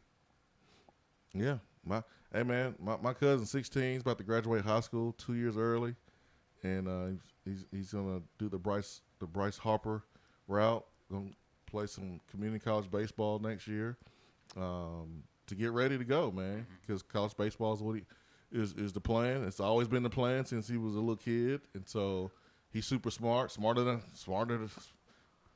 high school, I guess, and. He's coming up for the prospect camp on the 21st of August, and he already committed. Tony just don't know it yet because he was really small when I was at Tennessee playing, and my uncle, his dad, came to a couple games, and he was so locked in.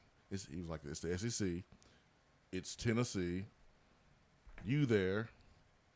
We done. We need to talk to the coach. We're done. If they want us, we there. So Tennessee, that power team, man, it still has that power, man, over people. So we'll see what happens there. We'll see what happens. Hopefully he's good enough to play. I don't know. I don't know. I know he's fast as hell. I know I sent Ben some highlights. He looked good. What'd you think of the tape? He was roping the ball. Oh, okay. He can run too. He turned on the burners.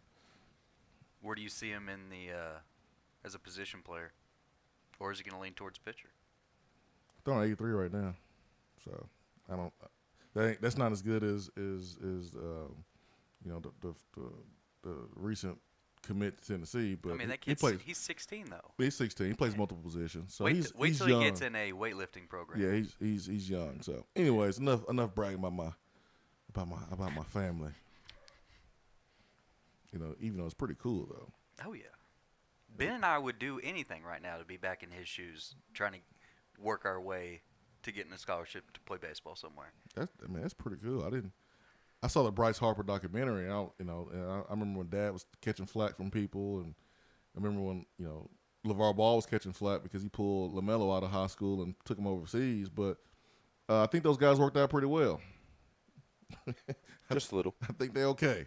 One just got a huge second contract, and one of the best players in the league, and Bryce Harper, and LaMelo just won Rookie of the Year. So I think it worked out. All right, let me go back to the text box. ATF VFL says if Tony was leaving, I don't think he'll let these new transfers come in. He's too good of a guy.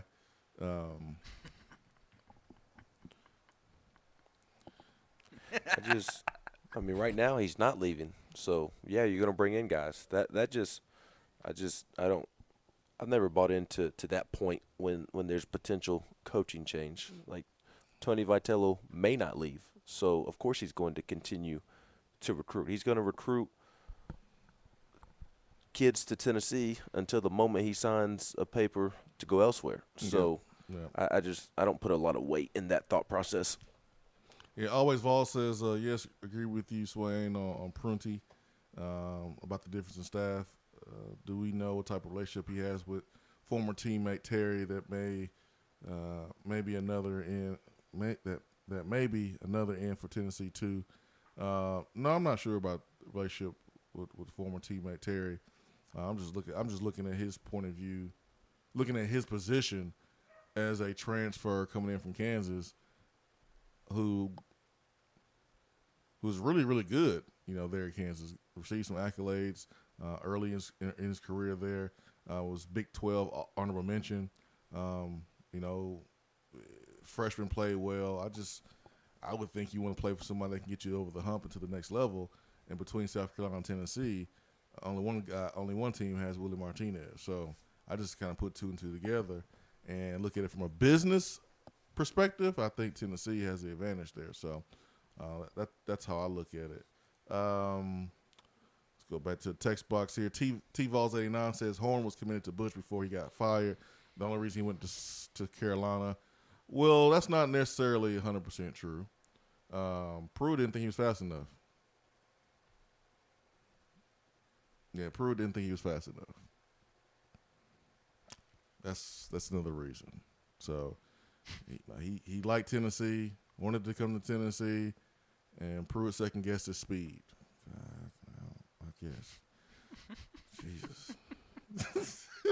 Wow. Oh, my gosh. He only went number one. It's only with the top DB in this year's draft. Golly, man. Son of Joe Horn, I mean. Golly, man. Man. Top DB drafted. Woo. Anytime Jimmy Sexton is involved, Tony V's name will be mentioned in every big coaching job that's open. If he's interested or not, I think his name will be all over the place during these contract negotiations. That's from Vol in Birmingham. Listen, if I'm Jimmy Sexton and my client just won National Coach of the Year by 2 different publications, and remember, Ben, we had a conversation about how weird it would be if Tony Vitello would win National Coach of the Year, but Dave Van Horn would win SEC Coach of the Year. Well, we're here, Ben. We're here, Brad. How weird is that? What does it tell you about the voting process, the selection process? I mean, another award was solely fan vote. for. It was some type of senior award that Evan Russell was up for. Ben will probably be able to help me out here. The senior class award. Yeah, when the voting closed, he was up by 21% over anybody else. That wasn't the only voting that went into it. Okay. Well, that makes a lot There were more other sense. factors. What were the other factors? Do you know? I can't tell you. Okay. I just asked what you just said to somebody who would know, and they said that there were other factors that went into winning the award, and it just wasn't based off of the fan vote. Because that's the way, the website that you went to actually do the fan vote, that's the way they package that information. Yeah, that was just solely a based portion. off the fan vote. So that makes me feel better, though, because then he got robbed if it was all fan vote. Yeah, Tennessee fans should never lose to your a fan point, he vote. was 10% points up. 10% points. 10% up. Mm-hmm. But Tony Vitello, to Vaughn Birmingham's point, I mean, you had Jimmy Sexton as your client. I remember when Nick Saban was being mentioned with Texas job. And then he got a fat raise. And this is what Jimmy Sexton does. And this is what he's supposed to do. His job is to make sure his clients get paid, take care of his clients. But now I'm pretty sure, just like with Rick Barnes, it makes it even harder because you've been recognized nationally. Rick Barnes, National Coach of the Year. Tony Vitello, National Coach of the Year by 2 publications. Man, I ask you again, how weird is that, man, that Dave Van Horn, SEC Coach of the Year, but Tony Vitello, National Coach of the Year? It's very weird, and maybe the SEC needs to hold off on giving out awards until after the entire season is over.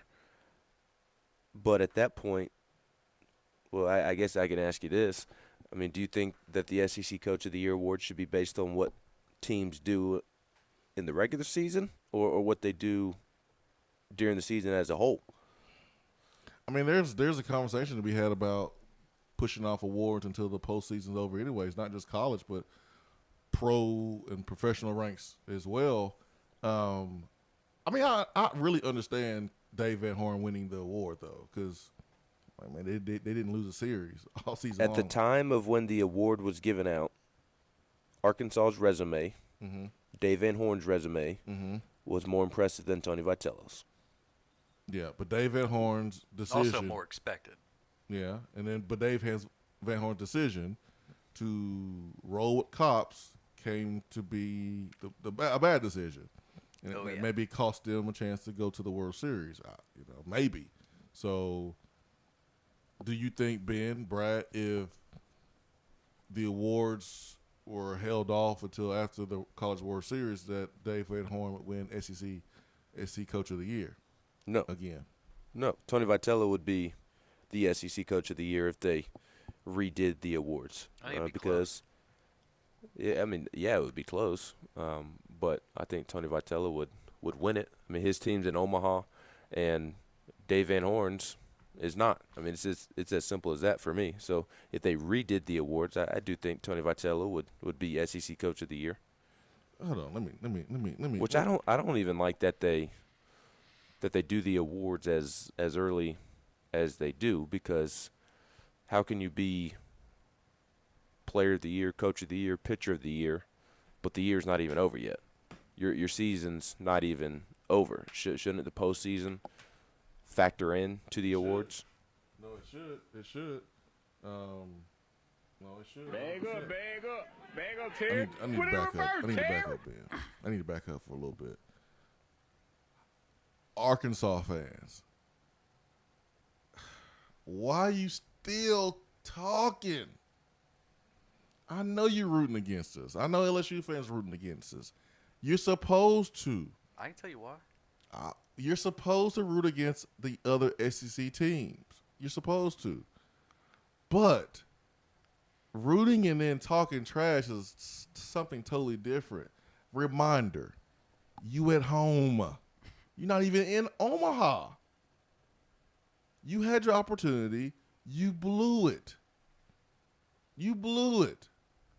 These Arkansas baseball fans, dude, they are something else.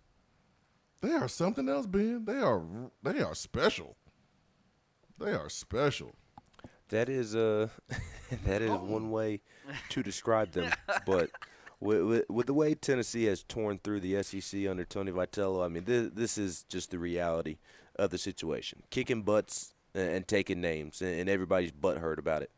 I mean, I understand being butthurt, but if you are at the house because you didn't take care of business, you can't be trash talking the team that took care of theirs and they are at the show. That's like an Atlanta Falcons fan trying to talk trash to a New Orleans Saints fan when they didn't make the playoffs. This is the Charlie Burris argument of yes, it is. Because the Jaguars did not win the AFC Championship game, and because the Titans swept the Jaguars in the regular season that, or during the regular season series, that the Titans were better, even though the Jaguars made it further. But Charlie's argument was that they're not better because the Titans won in the regular season and the Jaguars didn't win the AFC Championship game. Yeah, the only difference here, Ben, is that Tennessee actually beat Arkansas one of those 3 games. Now, Arkansas won the series, but Tennessee did beat them one of those 3 games. That's like saying the Browns were better than the Steelers last year. I mean, they were. I mean, they are. They were. Because they actually beat them head-to-head. And But they like, got further. They went further, but like more success in the regular season. That comparison, what y'all were going through, is why I brought that up. Not to like dig at Ben. Well, I just thought like Steelers were a better team, had a better record, but then lost back-to-back games against the Browns at the wrong time, which a lot of people are now looking at like Browns were the better team. I still don't believe that. It's like, all right, you beat us. Cool, you beat us in the series. But you lost to a team that is like a Cinderella team that wasn't as good as you on your home field, but you over here worried about us. You still talking about us. We're living rent-free in your head. And your team's not in it. I'm just... Vol fans are stirring the pot a lot with a lot of it. There's some out there of the Arkansas fans that are just doing it because... Oh, I know we're stirring it, but still. But like we're stirring the pot a lot. If I'm an Arkansas fan, I just don't say anything. You just take the L, and hopefully you wait to Tennessee, loses players, and you hope for it to be just a flash in the pan type of season, and then you get back to talking trash next baseball season. But like right now, just take the L and be quiet. You're not even in Omaha. I don't get it, man. I don't get it. Anyways, let me go back to the text box. I'm sorry.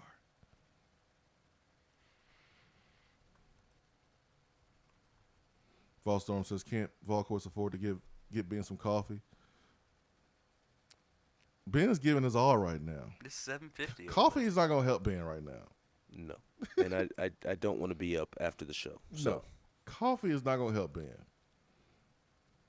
That sun, whew.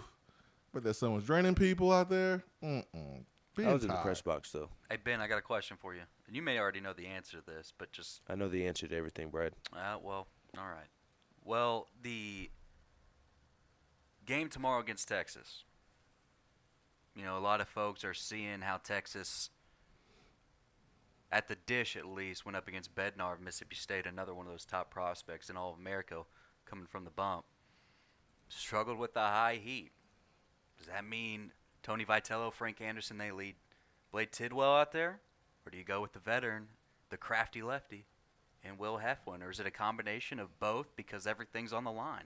What would you do? Pitch Blade Tidwell and not think twice about it. I like it. What was your reasoning? Because he's Tennessee's best pitcher. Who's Texas ace for Tuesday? I don't know what their ace for Tuesday is, but their ace pitched yesterday. Oh, Todd yeah. Madden's nasty. Yeah, so who's going to be the guy for Tuesday, Ben? They have several different options. They have 3 guys that they could throw. Texas has the most pitching depth of anybody in the tournament, in my opinion. Kumar Rocker and Jack Leiter are the 2 best pitchers in the tournament. Andrew Abbott, obviously great. Tennessee saw that yesterday. Will Bednar was awesome. Mississippi State still has Christian McLeod to throw as well.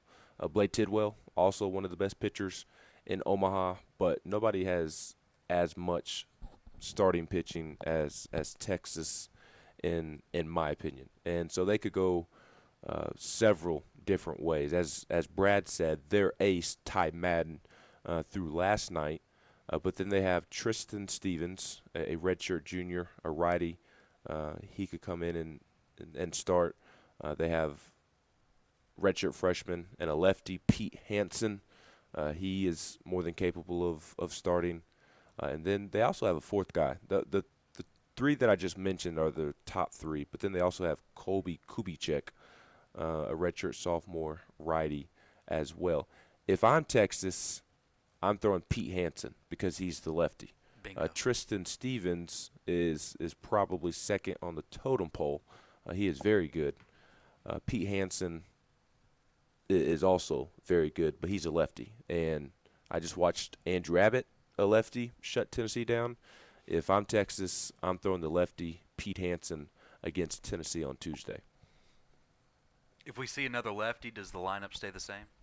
Yes, because Tony Vitello doesn't believe in making that, and he doesn't believe in changing what got Tennessee to this point. That's a good point. Redshirt freshman. Now, I know Ty Madden is their ace, and he's a redshirt sophomore, but Pete Hansen, redshirt freshman. Any concern about, if you're Texas, about the lack of experience, even though Blake Tidwell is young too?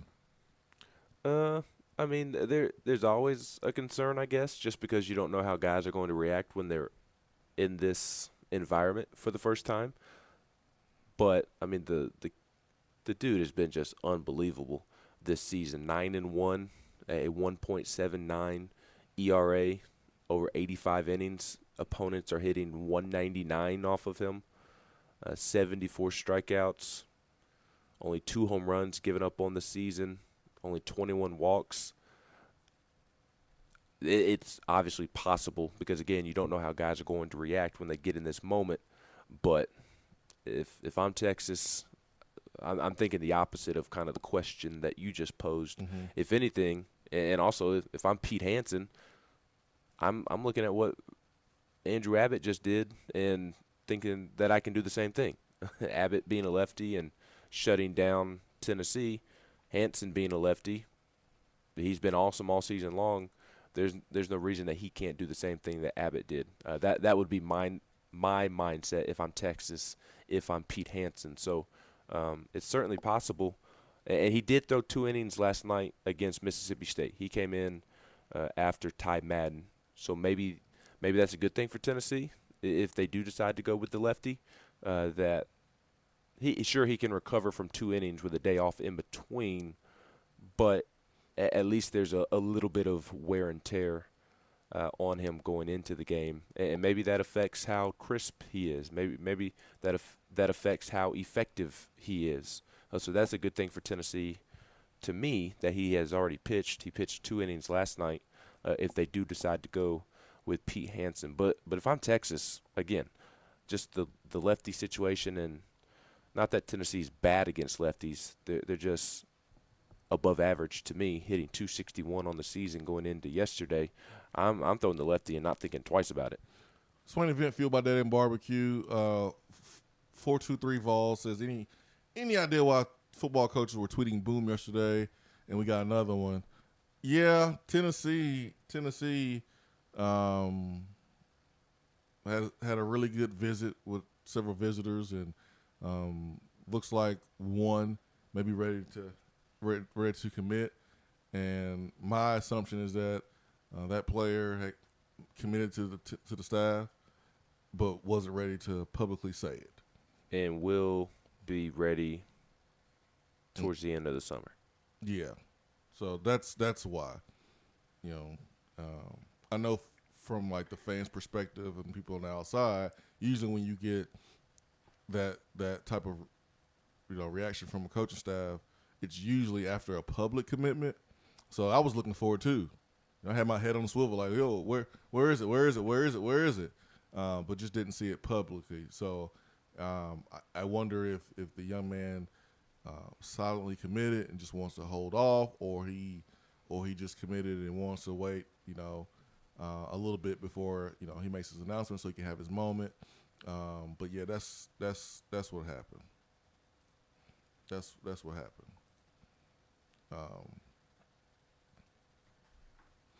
Ben, what's your plan for today after you wake up again? See how many Law and Order SVU episodes I can watch. Interesting. No, Is that the one with Ice-T? Yes, Mm-hmm. it is. Yep. Yes, it is. No, after I go back to sleep and wake back up, I'm going to go back over to the stadium and catch some baseball. It was awesome to be in Omaha for the College World Series and see TD Ameritrade. It was awesome. It was a bucket list item that I was able to check off. And the stadium is beautiful. The atmosphere is amazing. The press box view is perfect, crystal clear. The sight line behind the outfield is beautiful, but it's when you're working during the game and trying to do a million things at once, you don't get to soak in Omaha. You don't get to soak in the College World Series.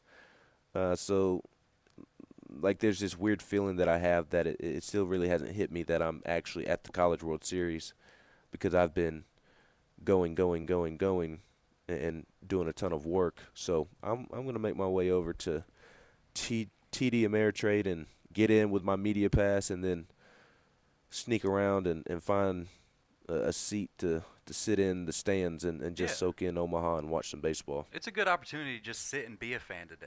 That's what I was hoping Yes. you'd say, man. You got Stanford taking on Arizona at 2, followed by Vanderbilt and NC State tonight.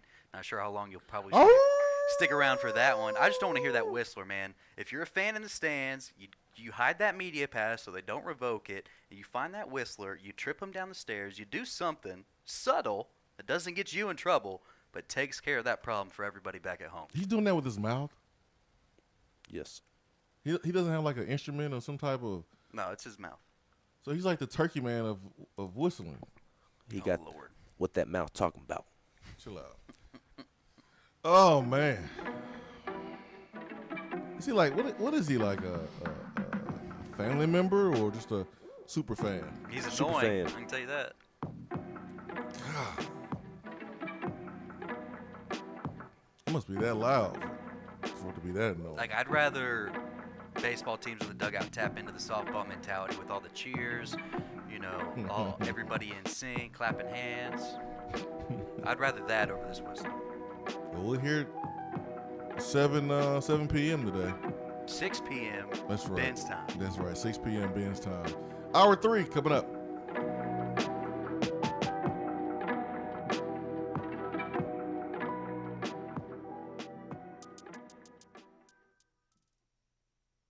At work?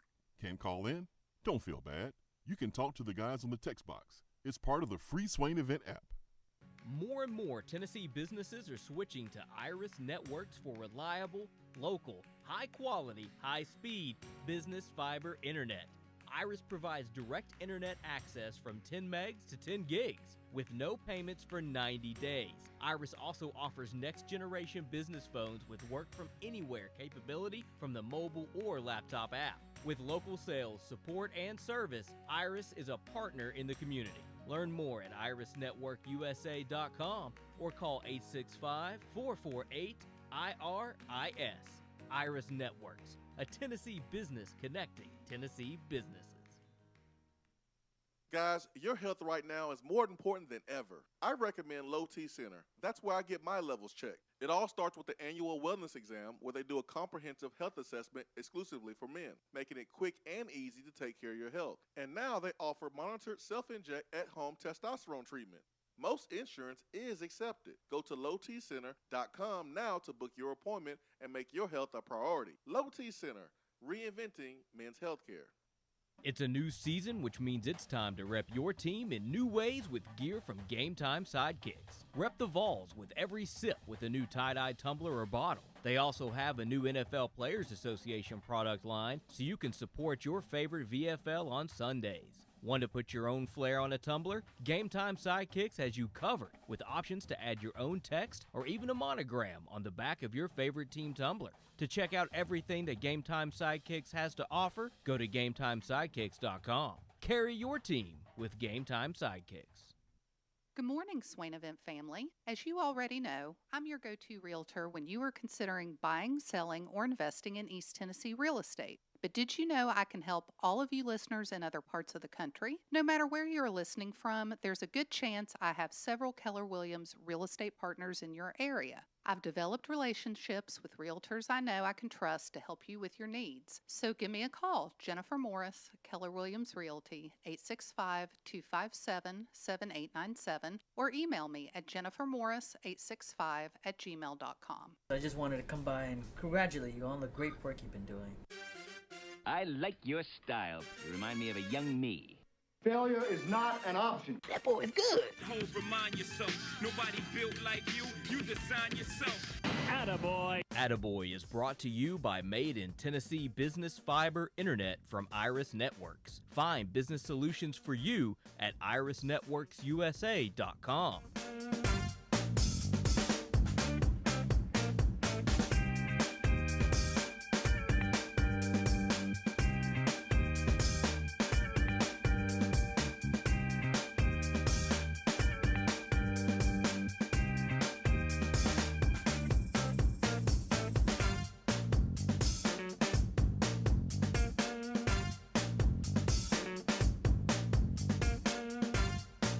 90 days, no payment for business internet. Reliable, local, high-quality business fiber internet and voice. Give Iris Networks a call at 865-448-4747. Business owners, if you're looking to save money, but at the same time, get unbelievable customer service, great quality for your business. It's a made in Tennessee business. Iris Networks is just for you, Tennessee business owners. Go to their website at irisnetworksusa.com. They bring us Attaboy here on the program. And, man, I'm going NBA for my Attaboy for today because Kevin Huerter, 27 points, 10 for 18 for the Atlanta Hawks from Maryland, was the star of the evening for the Atlanta Hawks as he torched Curry. He torched everybody guarding him. Trae Young had a rough game as far as shooting the ball. Wound up with 20-plus points, but still, it was free throws, and Kevin Huerter was the guy. So I'm giving him an attaboy today, 27 points, 7 rebounds, 3 assists, versus the Philadelphia 76ers in Game 7 to advance to the Eastern Conference Finals. So he gets my attaboy for today. That's a good one. No, it's not. Why? You just going for the Sixers? Yep. Did you lose money last night, Ben? Nope. Why are you going for the Sixers? Because unlike you, I root for former Vols. I rooted for Tobias Harris. I was rooting for him. He missed a couple layups around the basket, though. But I was rooting for him. I think the star of last night's game was Ben Simmons, and for the wrong reasons. Oh, man. I know. And we should not point out Tobias's missed layups. I mean, he had a couple prior to pointing out the fact that Ben Simmons passed up on a dunk to pass the ball. Oh, I know. I saw that. I was like, what you doing, man? I know he's afraid to go to the free throw line, but you're under the basket. Just dunk it. You're 6'8", 6'9", just dunk it. And he passed it up, and someone else got fouled, and that person missed their first free throw. So that was a point off the board right there. But yeah, I don't know what the Sixers are going to do with Ben Simmons, but I was rooting for Tobias. Trade him. Tobias is doing his thing. I don't know how you're going to trade him. What's he worth? His contract's ridiculous. Yeah, no, exactly. So, like, what's he worth? It's absolutely ridiculous. I don't know how anybody's going to want to trade for a guy who can't shoot. So Atta girl Sha'Carri Richardson. Did you see this girl flying in the Tokyo trials? Mm-hmm. Oh, my goodness. And the way she celebrated afterwards, I just love that genuine celebration, that joy in any event, you know, in any athletic event, especially the Olympics. Makes her first Olympics. I think it's going to be the first of several. If you see the way she runs, just took away, or blew away from the field, rather, that latter third. Was in tow with everybody that first 2/3, and then boom, Sha'Carri Richardson. I feel like we're going to talk about her again in years to come. Atta girl. I'm giving an attaboy to Ben. Ben was he's had a busy couple of hours, man, leading up to the show, and he got up super early. Busy couple of hours. I was asleep leading up to the show. I mean, a couple hours could be 24 hours. Let's say that. He had a busy 24 hours, and I was thinking about calling him when I woke up, and then I realized, man, it's probably 5 o'clock his time. He's gonna get so mad. He'll be all right. Yeah, I woke up 10 minutes before the show started. Actually, I got out of bed 5 minutes before the show started. I figured the remote equipment would be in the bed. He's laying on his side, got Sports Center on.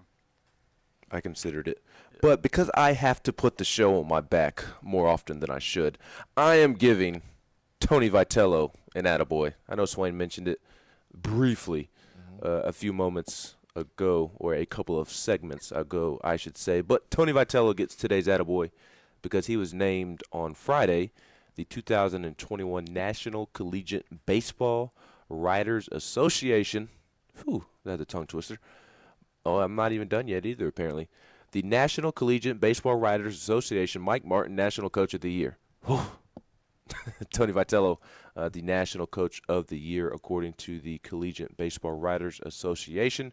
He was also named the Coach of the Year by Perfect Game, so making him the first coach in program history to earn Coach of the Year honors from two separate organizations. Vitello became the fastest head coach on March 19th in program history to win 100 career games when he beat Georgia 11-6, overtaking Delmonico's mark of 163 games. Vitello won 100 in just 153 games. Tennessee, obviously 50 wins on the season, the most since 1995, and is in Omaha for the first time since 2005. So quite the year of firsts for Tony Vitello, and records for the first time in quite some time, and more than deserving of National Coach of the Year. So since you all want to hand out weak attaboys, I will take care of the Vols here on the show. I'm sure Swain has a attaboy for Alabama beating LSU and something in his back pocket, and I'm sure Brad has an attaboy for some rugby match somewhere in the middle of the Ukraine. But we do use some new Tony Vitello. That's why we let you have it. Mm-hmm. Y'all didn't know.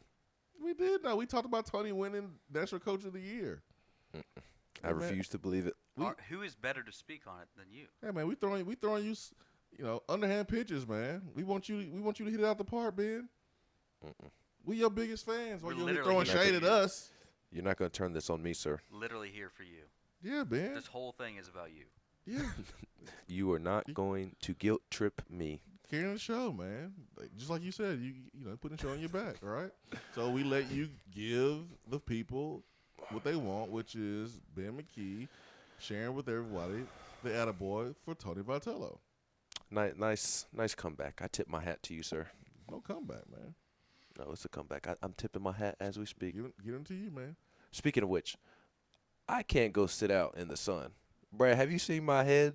Do you know how quickly I would be burnt and how much pain I would be in? You went with that 1.5 guard, didn't you? I went with the one. You went the 1 guard? Yeah. I mean, that's treacherous territory. I've done a 1 guard one time. I'm practically bald. One time, 2 days before I went to Hawaii when I was a freshman in high school. Now that doesn't sound like a good decision. Was the dumbest thing. Did you put suntan lotion on? I mean, I was doing the spray. You can't really rub lotion on it. The spray? The spray. See that. This is what's the spray gonna do? This is white folk stuff I don't know about, so you have to educate me. Well, I don't get sunburn like that. No, but you do get darker. Yeah, I get darker, but I don't get sunburn. What's wrong with the spray going over the hair? It's not efficient. Okay. Would it's you rather? weak. Would you rather like double up to counteract the lack of efficiency with the spray, or would you rather be walking around like you're wearing a white monk hat the whole time? Well, see, I don't experience that. When I rub sunscreen on my head, it goes through well. Interesting. Burnt to a crisp. Vala Birmingham says something that stood out to me yesterday is how well Virginia had us scouted. We didn't help ourselves with leaving runners on base, but they had our number all the way down to running on Hundley. Man, it felt like when Hundley went in, Virginia was like, all right, guys, let's go. We seen this tape. Whew, they was ready for Hundley, man. They were ready for Chad Dallas. Golly. Where Chad Dallas did have some success, he got a few Ks. He got hit hard from the get-go yesterday. Sometimes it was right at our guys, and we got lucky. But it felt like when Hundley came in, they were it was single after single after single. It felt like crazy momentum. I got a message for you there from Chip Payne, Ben. I don't want to read it. C-Mac says, so are we all NC State fans tonight or no? No. Oh, we are. I am. Ooh. No. They're playing Vanderbilt, Brad. So? You watching the game, not cheering for anybody? Is that how you going to do it? I mean, I really don't care who wins. If I had an ideal scenario, I'd like to meet Vanderbilt in the championship. But well, ideally. So be it. Yeah, ideally, yeah. But I'm not going to be like, go Wolfpack, Wolves. Or is this the Wolf signal? Wolfpack. Woo. Yeah. I am. Yeah, you're crazy, Brad, for two reasons. A, it's Vanderbilt. Why would you not root against them? Yeah, I don't know what you're talking about. B, if Tennessee were to pull off a miracle and make it to the championship series, it'd be better for Tennessee if Vanderbilt's not there. So there's multiple reasons for you to root against Vanderbilt. I could pick apart that and debate you, but go for it. I mean, you're the. Go for it. But we're here for you, Ben, so I don't want to make you look bad. No, pick it apart. No, I think NC State and Virginia are two of the hottest teams coming in when it comes to momentum. You look at the record, you look at the regular season. It's nothing that's going to, shine all bright and look fancy.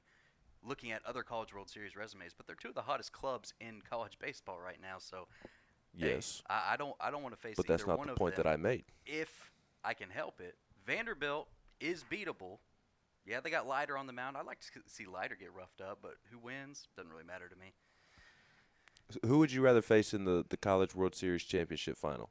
Vanderbilt or I NC take State? It from Vanderbilt. You'd rather play Vanderbilt in Yes. a 2 out of 3 We know we with the can number beat 'em. 1 and the number 2 overall pick on the mound. We faced the worst team, according to the record and the resume, in the College World Series yesterday and got waxed. I don't think it's about that. I think it's about who's playing well at the right time. Did you see what Kumar and Jack Leiter did last weekend against a very talented ECU lineup? He's answering the phones. How convenient. Say it again, man. Yes, I did. And it was, he got touched up. What? Kumar? They won the game, though. They did, And yeah. he pitched like 8 innings. So Yeah, he did. He got through a really rough start those first 2 innings, gave up 2 or 3 runs, and then settled down, finished with, 7 or 8 Ks, and they brought in. I don't like, and this isn't the Tennessee perspective. If I'm Texas, if I'm Mississippi State, if I'm Virginia, I'm praying that Vanderbilt does not make it out of the other side of the bracket, because Vanderbilt is more susceptible to lose in the double elimination format than the 2 out of 3. You don't want to face Vanderbilt in a 2 out of 3 because they throw Rocker game 1 and Leiter game 2. Yeah, I mean, it's going to be tough. It's not going to be easy, man. It's College World Series. But we've gotten really good licks. We've got confidence against Leiter. And I think we can get it against Kumar. Well, Ben mentioned earlier that it may be a miracle for Tennessee to get to the championship round. But 4 straight wins. It's happened. 2018, Oregon State lost to North Carolina in their opening game of the College World Series and went on to win the whole deal. And then South Carolina did it in 2010. Oregon State did it again in 06. I won't go further than that. But recently, in the last couple of years, Oregon State did it. So it can be done. It's a tall task for sure. To go out and win, 4 games in a row against the hardest competition that you're going to play of the season, kind of back to back to back to back. So this time. Let me ask you this one. Go ahead. So Tennessee obviously is playing Texas tomorrow. Mm-hmm. And the question that I'm going to ask is based off of whether you believe Texas is better than Mississippi State, which I do. I realized the State won last night, so it's weird to say the morning after. But I do think Texas is the better team than Mississippi State, and if the two teams played a best-of-7 series, I think Texas would beat Mississippi State in a best-of-7 series, which to me, if you beat somebody in the best-of-7, you're the better team because you're not going off of one game. So I think Texas is better than Mississippi State. So would you rather face Texas in the elimination game, knowing that they're the better team than Mississippi State, and try to beat Texas once and go ahead and get Texas out of the way? Or would you rather face the not necessarily weaker team when I say this, because Mississippi State is still a really good team, but again, I think Texas is better than State? Or would you rather face State on Tuesday, not play Texas, but then have to beat them twice later on in the week to make the championship finals? Does that make sense? Yeah, it makes sense. I look at this from a football point of view, and it's hard to do that. Well, I mean, I see what Ben is asking. It's double elimination for a reason, though. Would you rather play Texas one game, even though they're the better team, better than Mississippi State, and maybe they're better than us? I don't know. I know Chris Burke had kind of put us all the group with Texas and Vanderbilt, three teams that can go win it all, who are the better teams of the College World Series. But if I'm playing a team that is as good or better than me, I would rather play those guys maybe one time than play a series, because the better team, in more cases than not, at that time, they're going to win. I mean, you go look at NBA basketball, they have a 7-game series, the best out of 7. Whoever wins 4, it's really hard to go, y'all beat us 4 times, but y'all still ain't better than us. Yeah. Like in football, it's, hey, you beat us today because you were better today.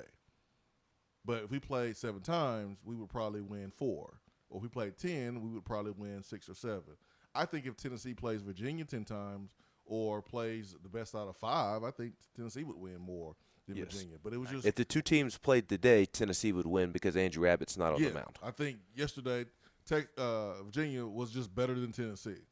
And yesterday reminded me like of a football Saturday where in the SEC where, yeah, you are ranked in top 10, and yeah, you really, really good. And yes, you have all the firepower and the pieces, and you've done this in the regular season up to this point. But today, you getting beat. That's what it felt like to me. And that's why I'm bringing football into it, because I felt like yesterday was like any given Sunday. I think Tennessee beats Virginia in a series, but Abbott was he was the guy. And who knows, like Tampa Bay Bucks, do they beat the Chiefs?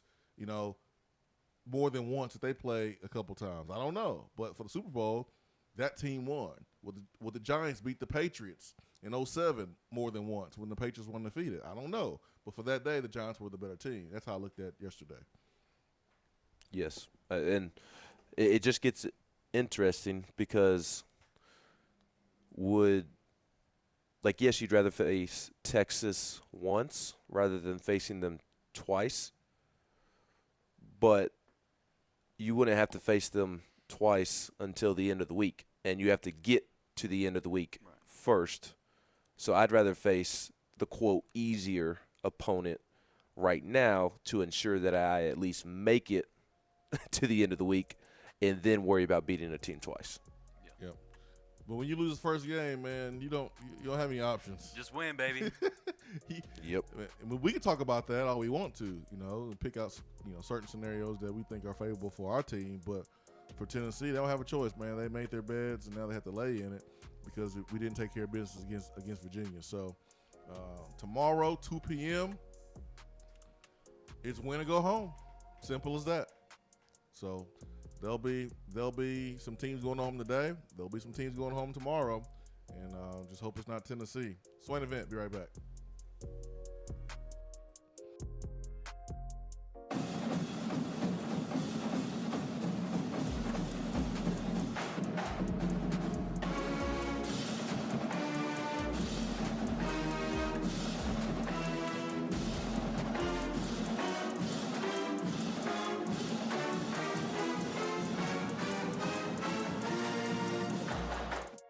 3 of the Swain Event is brought to you by the Low T Center and lowtcenter.com. Do you know your numbers? Feel like you again. Let us help. Guys, your health right now is more important than ever.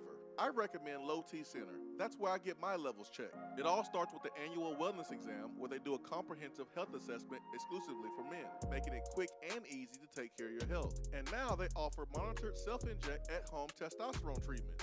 Most insurance is accepted. Go to lowtcenter.com now to book your appointment and make your health a priority. Low T Center, reinventing men's healthcare. Out-of-town law firms have been swarming into East Tennessee lately. Firms from Memphis, Chattanooga, and Birmingham have stormed into the area. Wouldn't you rather do business with a local law firm? You know, a true neighbor. Marcos Garza and the pros at the Garza Law Firm are just that.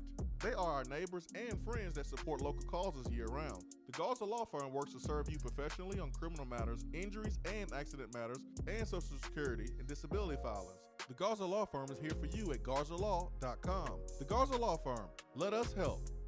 Top 100 barbecue restaurant Dead End Barbecue is a no-brainer when you are craving the smoky flavor of quality Q. Dead End makes it easy to enjoy their fantastic menu with online ordering from Chow Now for pickup. Or if you don't feel like leaving the house, then have Dead End Barbecue delivered right to your door by Loco Knoxville or Bite Squad. Cheer on your favorite team with the best barbecue around. Check them out online at deadendbbq.com. Dead End Barbecue.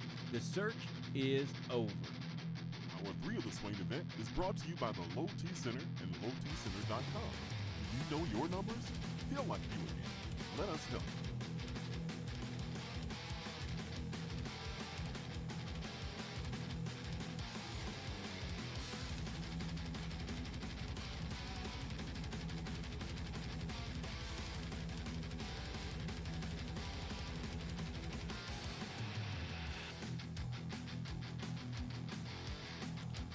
Jason Swain, Ben McKee, Brad Matthews, Swain Event fueled by Dead End Barbecue. Hour 3 is powered by Low T Center and lowtcenter.com.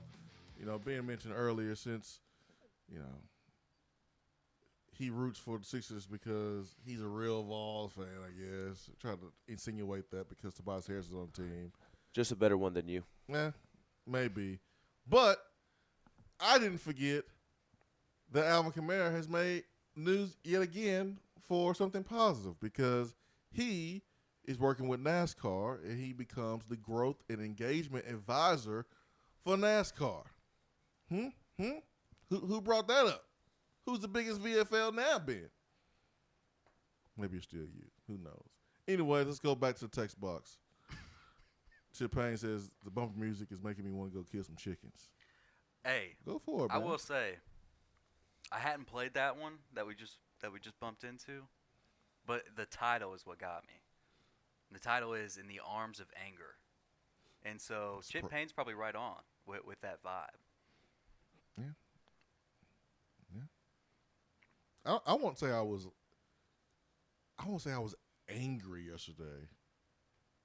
It was a different feeling than playing a game like against Arkansas or Kentucky. I think the difference is because you recognize that Virginia's a good team. They're there for a reason. And the guy on the other side had a unbelievable performance. And then, like, ESPN is doing a story or talking about a gentleman on Virginia's team whose dad was battling cancer, and he hits a home run on Father's Day. I'm like, oh, my gosh. His first collegiate home run. Yeah, his first one. So then he had, like, a home run. Then he had another hit. I'm like, man. He was responsible for the first two. I can't even hate on this. Virginia runs. This is terrible. And then we get Pauly Shore. What is that? I bet Ben don't even know who Pauly Shore is. Jersey Shore guy. What other stuff he played in? I don't. No idea. Yeah, exactly. That's what I'm saying. Like, I was like, Pauly Shore? Who?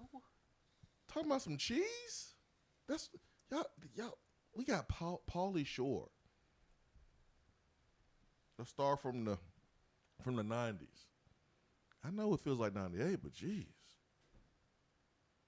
Wait, so I'm so confused. I don't know if y'all are messing with me right now or not.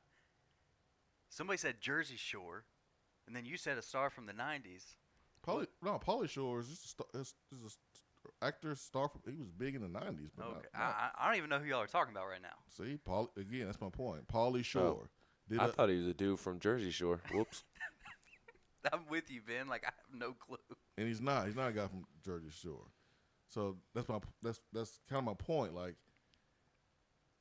today's sports fan, they have no clue who Pauly Shore is, and so, you know, Tennessee, ESPN, when they're talking about Chad Dallas, we're talking about his nickname being Cheese. And so they didn't go to Pauly Shore. He does some video talking about cheese. And I'm sitting there like, are you kidding me right now? We go from Peyton and Tony Vitello having their exchange to Pauly Shore. I would rather them go talk to Ken Chesney. Go bring Ken Chesney back up in here. But like, I wasn't angry. I was disappointed. You know, I hated it for those kids on that baseball team. But like, it was a different feeling losing, like when you lose to a team that you know that you're better than, and you see the effort not being put forth. And the other team didn't do anything special. So like the Kentucky game when we lost, like they didn't do anything special, and our effort wasn't great. And so losing to them, it was more of a pissed off feeling than losing this past or losing yesterday, because that guy the team was just really, really good. He had a record day in the biggest moment of his collegiate career, and I just kind of give my props to him and tip the cap. So no, my reaction wasn't of anger yesterday, but that can't be said for football games, because football games I'll be PO'd. I was a little depressed, in all honesty. It was pretty sad. Wife had to check on me a few times. She's like, "Are you okay? You've been like really quiet all day." Or after the game. It's like, "Yeah, didn't really go our way, babe."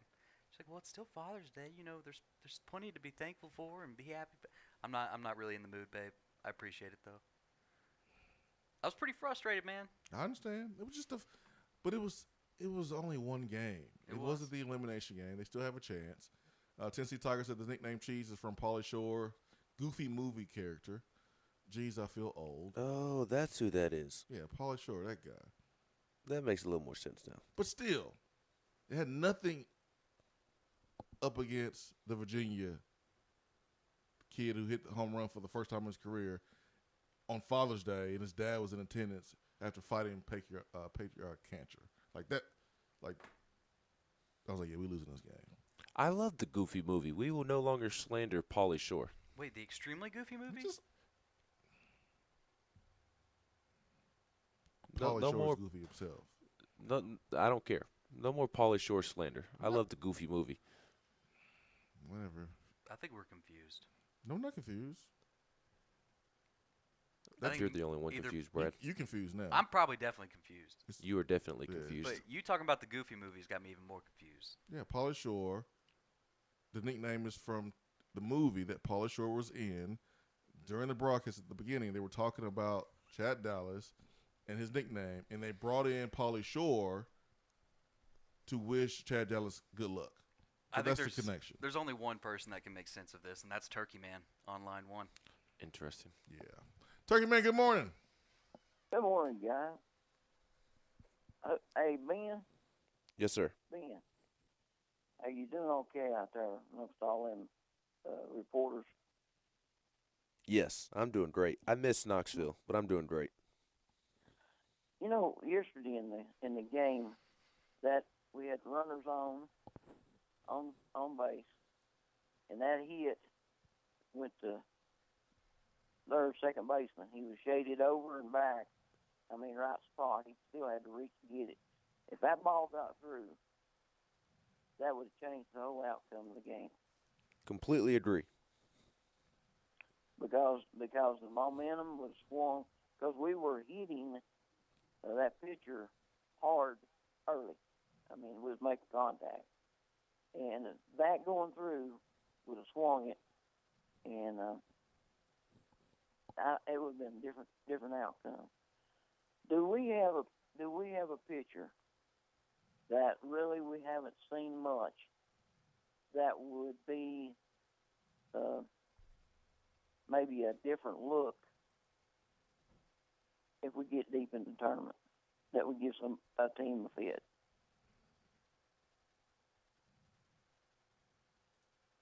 A new guy? I mean, somebody that's not played that much, but good. If he had a breakout game, could be a different look to give a team problems like this pitcher did for us. What I guess what would be your reasoning for wanting to do that? I think that may help me answer your question. I think what he's going for, Ben, is, we've got a long road ahead of us if we're going to make it to the championship Yeah, game. more 4 pitching. straight wins. We're going to have to go through some starting pitching. So maybe what's a guy in the bullpen that's maybe started a few like weekend or midweek games, but not really one of our traditional starters. That if asked, he can be called upon and go 4 to 6 innings if need be. I think Camden Sewell is the answer to that question. He is a candidate to start a game after Will Heflin, after Blake Tidwell, after Chad Dallas. But the thing about starting Camden Sewell, by the time that you would start Camden Sewell, it would be on Saturday, and that will have been after playing 3 games this week, and you're probably going to have to use Camden Sewell out of the bullpen in those 3 games. And Cheese will probably be ready again. Cheese will be ready on Friday, but is Camden Sewell going to be ready on Saturday? Because you're going to have to use Camden Sewell at some point this week. So is Camden Sewell going to be ready to start a game on Saturday after being used out of the bullpen during the week? This is the problem that you run into by losing the opening game. You have to play so many games to make it out of the loser's bracket that all hands will be on deck, and Camden Sewell is too good not to use over the course of the week in hopes that you can pitch him on Saturday, because you simply just may not even make it to Saturday.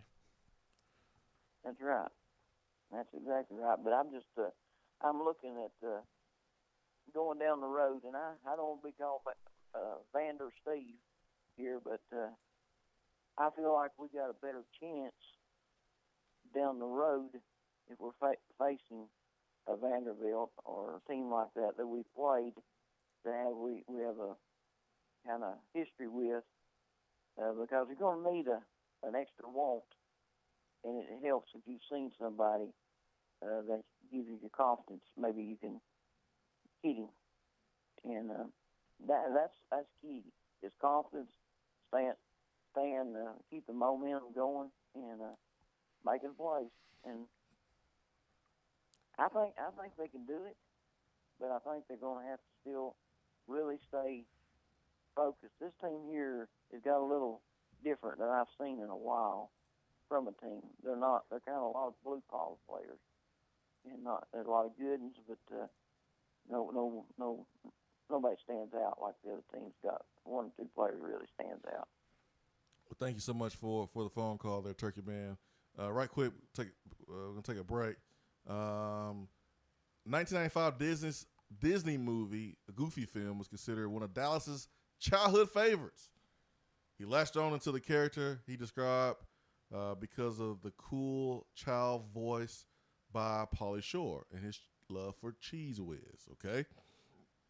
The character's named Bobby carried around a bottle of cheese spray or spray cheese and always yelled, "Cheddar!" when consuming it. More like cheddar! The younger Dallas picked up the behavior, and the nickname Cheese developed. So there it is. Yeah, that makes total sense now. I'm on board. I'm familiar with the character. I appreciate Vaughn Birmingham filling me in.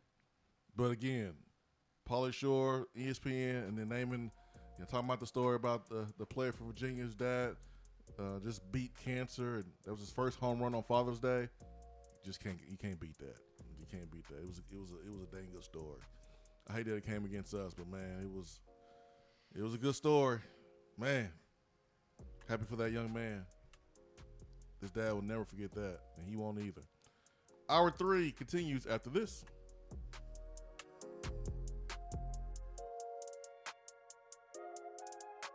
3 of the Swain Event is brought to you by the Low T Center and LowTCenter.com. Do you know your numbers?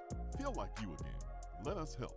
It's a new season, which means it's time to rep your team in new ways with gear from Game Time Sidekicks. Rep the Vols with every sip with a new tie-dye tumbler or bottle. They also have a new NFL Players Association product line, so you can support your favorite VFL on Sundays. Want to put your own flair on a tumbler? Game Time Sidekicks has you covered with options to add your own text or even a monogram on the back of your favorite team tumbler. To check out everything that Game Time Sidekicks has to offer, go to GameTimeSidekicks.com. Carry your team with Game Time Sidekicks.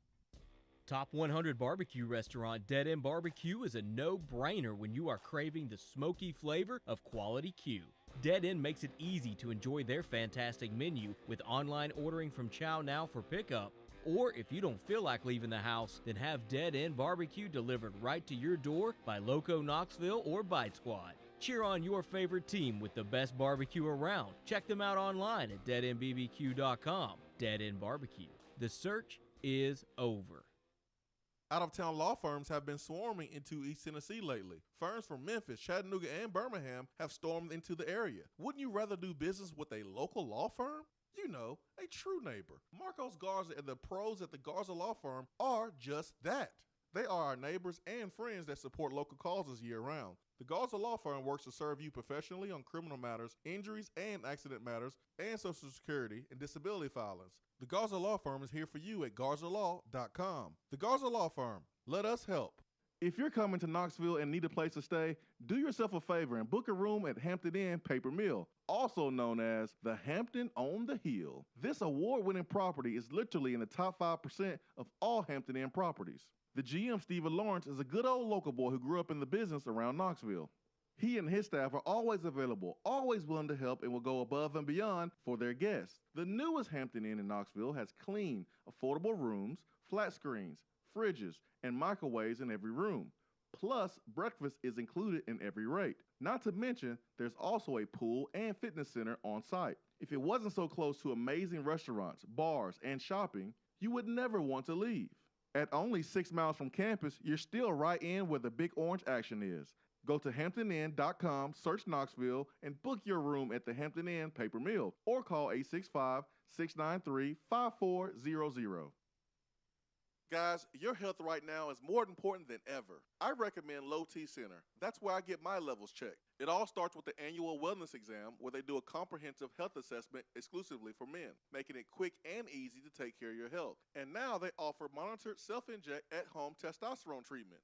Most insurance is accepted. Go to lowtcenter.com now to book your appointment and make your health a priority. Low T Center, reinventing men's healthcare.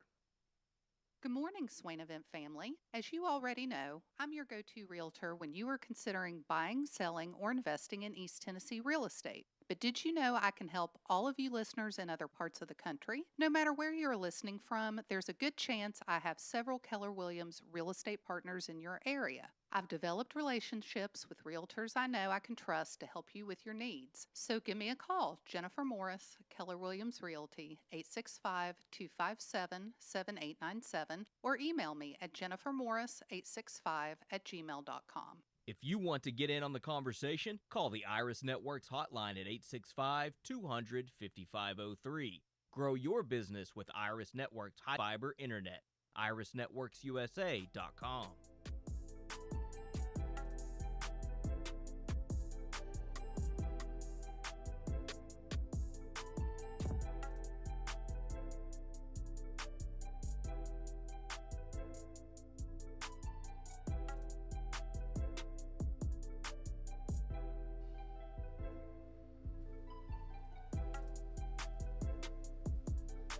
Swain Event fueled by Dead End Barbecue. Ben McKee, Brad Matthews, Jason Swain here. Hour 3 is powered by Low T Center and lowtcenter.com. Man, shout out to George Yu at Dead End Barbecue hosting the UT Cooking School. And Ben, I know your dad went. And I got a couple DMs from folks that went as well. They said they learned some new things, some techniques that's going to help them cooking. Have you talked to your dad about what he learned and how it went for him? Oh yeah, my dad had a a great time. He loved it. That was his Father's Day gift from myself and my mom, and he had a great time. Sent 1,000 photos while he was there. Made sure to take his notebook so that he could take plenty of notes, and he got the certificate of achievement for attending the smoking school, and he said that he was joking that he was gonna hang it next to his 2 other degrees from Tennessee. So he had a great time, an absolute blast, and he had a weekend full of barbecue and Dead End because he came up on Friday night, and we went over to Dead End for dinner, and he got a burger, the Rebel Yell burger. Mm-hmm. And he devoured it, said it was delicious. I got my typical Bernie Mac, and it was delicious. And then he woke up the next morning and hung out with Chancellor Plowman, who was in attendance, and he said that he got to meet a couple listeners of the Swain Event, and he just had a great time, had nothing but great things to say, and couldn't wait to get back to Huntsville and test out the things that he learned on his smoker. That's all ways the question is, like, once you go through one of those cooking classes, what's the first meat you're gonna use and the first meat you're gonna put on the smoker to kind of show off your new skills. So I'm wondering what your dad is going to put on the smoker first. Yeah, he was listening hour 1. He probably had to go to work, so I don't know that he's listening now. But I'll text him. We didn't get to talk barbecue technique specifics because that ended Saturday around 1, and I was running around town like a madman trying to get errands done before I drove over to Nashville to try to catch my flight. So I was traveling as he was finishing up, so we didn't really get to talk specifics. But I'll text him and ask him. Yeah, let me know, man. Hat Daddy Vol 10 says that kid with the first home run, I told my wife he could have hit that home run another game against anyone else. Of course, it had to come against us. Thought we had somebody on the line. Couple phantoms. Gotcha. Joshua Virginia says he loves the bumper music, Brad. So the rock and roll, heavy metal, he likes it. I like it too. I like a little change up. See here what else is on the text box. Brad says, why would Tony leave? He's getting a new stadium and a raise. The same reason why Rick Barnes entertained the UCLA job. Bingo. I mean, it's prestigious. LSU is the best job in the land. I mean, if you're coaching baseball, starting off, how do you not know about LSU and their history and what they've been able to do? When you have multiple commentators from a school, they let you know, like, yeah, that school's pretty good. That program's pretty good. Ben, who would you put in the same category as when it comes to prestige and how big the LSU baseball job is? I think LSU is the best job in the country. There are obviously other schools that would be in that conversation. I think Texas would probably be number 2 for me, and I'm just spitballing off the top of my head. Haven't put a ton of thought into it, but because LSU has the support of its fan base and the support of the university, more so than any other school really in the country, on top of already having the facilities, everything you need to be successful, cutting edge technology to be successful.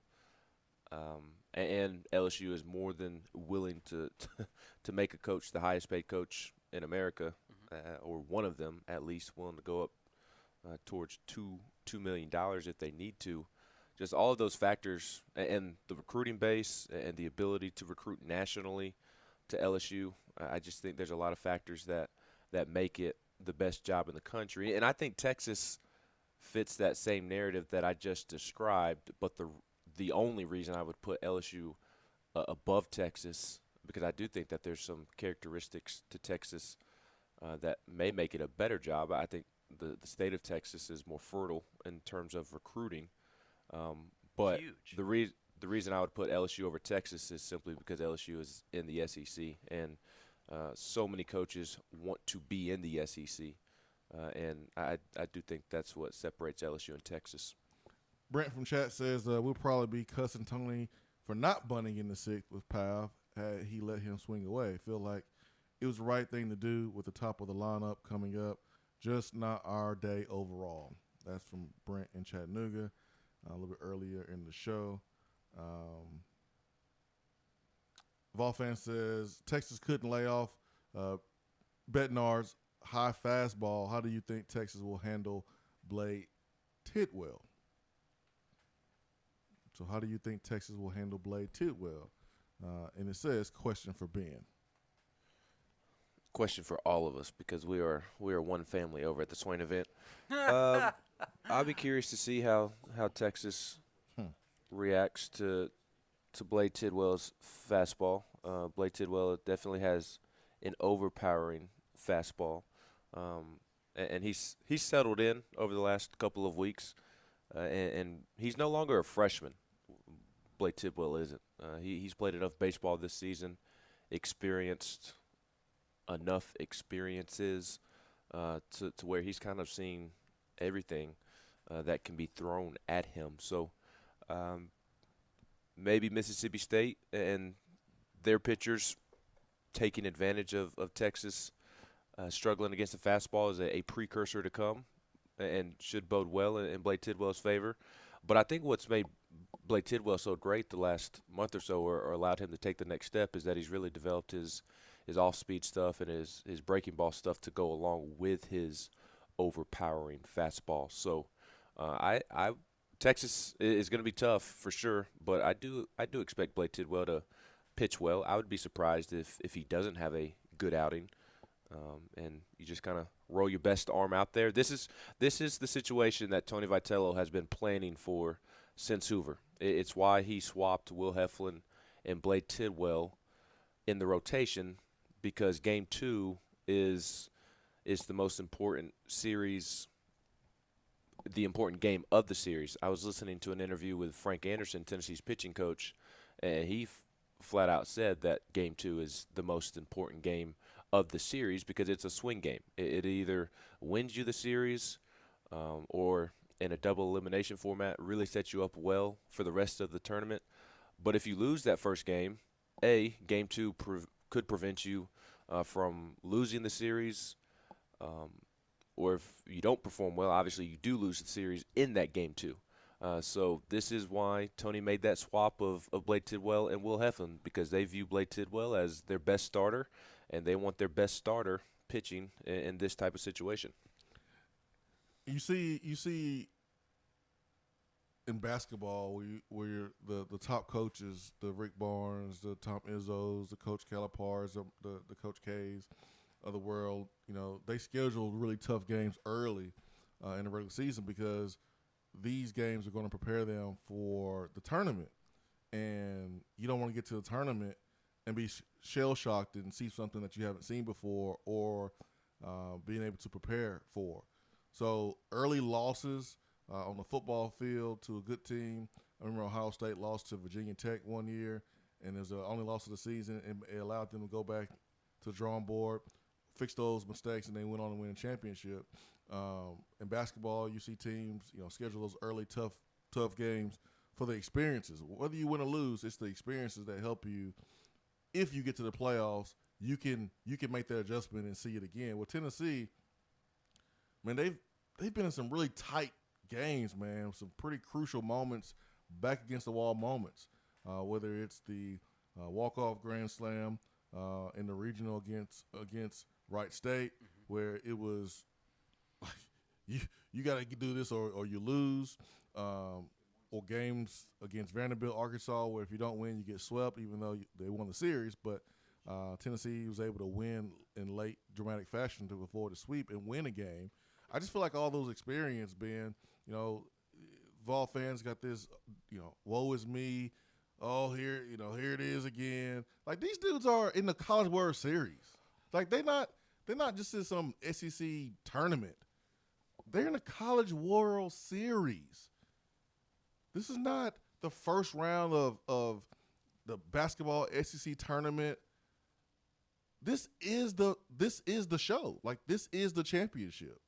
And they lost one game, and they've proven all year long. Like, I saw some tweets like, Tennessee is flopping us, doing it again. It's like, doing what again? Because all they've done all season long was answer to every bell and be clutch in every moment that we've seen this season. Yeah, I hated those tweets about Tennessee doing this all over again. When was the last time that a Tennessee team came through? I get why Vol fans are so emotional because they have battered fan syndrome. I get it. Tennessee has put Tennessee fans through a ton over the last decade, so I get it. Football has done that. And basketball. To a lesser extent, yes. And it just always seems like the most Tennessee things, as we describe it, pop up all the time. I mean, just like yesterday, talking about the catcher for Virginia, Logan Michaels, hasn't hit a home run all season. And then, of course, hits one in Omaha against Tennessee. And I believe he did not have a hit all of the regional weekend or all throughout super regional weekend. And then he comes through with 2 hits and both produced a run against Tennessee. It's those type of situations. I mean, he was the baseball version of Ryan Klein yesterday. He was. And we talked about that last week, just knowing that somebody was going to have a Ryan Klein type of moment against Tennessee, because it seems like it's just happened time and time and time again over the last decade, on top of all the stupidity with the football program, whether it be ways that Tennessee has lost football games or administrative decisions with the football program. So I get why Tennessee fans are emotional, but like, this team has delivered all year. All year. Why are we tweeting about when was the last time a Tennessee team delivered? This team is the definition of delivering for its fans. Yeah. And I like Tony Vitello's comment. He was like, we got to be better for our fans, and fans don't deserve this, something like that. But I was kind of like, man, and I get the comment because fans have been awesome. But, man, don't let these new baseball fans come up in here and make it seem like that this team hasn't been clutch all season long. Yes. I mean, I think that comment was more geared towards the turnout, because the turnout has been tremendous. There were just a ton of Tennessee fans in the crowd yesterday. It was awesome. It exceeded my expectations. I mean, I thought Tennessee fans would definitely show up and show out, but there were even more Tennessee fans than even I expected. So I think that's what Tony's comment about the fans deserve better was about. Not the little snide comments that has been made here or there, but the fact that the Tennessee fans that traveled all this way, traveled in bunches, they deserved better. They didn't. Yes, it is true. Yeah. They didn't deserve to travel all this way and see Tennessee lose to Virginia, arguably the easiest draw as a team. Obviously not great that you got Andrew Abbott coming out of the gates, but as a team, the easiest draw of anybody in Omaha, and Tennessee still loses 6-0. Yeah, in that case, yes, I agree with you 100%. I agree with you 100%. And then the Vol Walk, for the baseball players, they look shocked, and it was a cool scene. Like, they look surprised that they got a Vol Walk, but they deserve it. And the only reason that was surprising to see the shock on their face was because of what took place at Lindsey Nelson last weekend. And if you didn't have the block party, you didn't have everything extra and the show out of fans, the passion going on,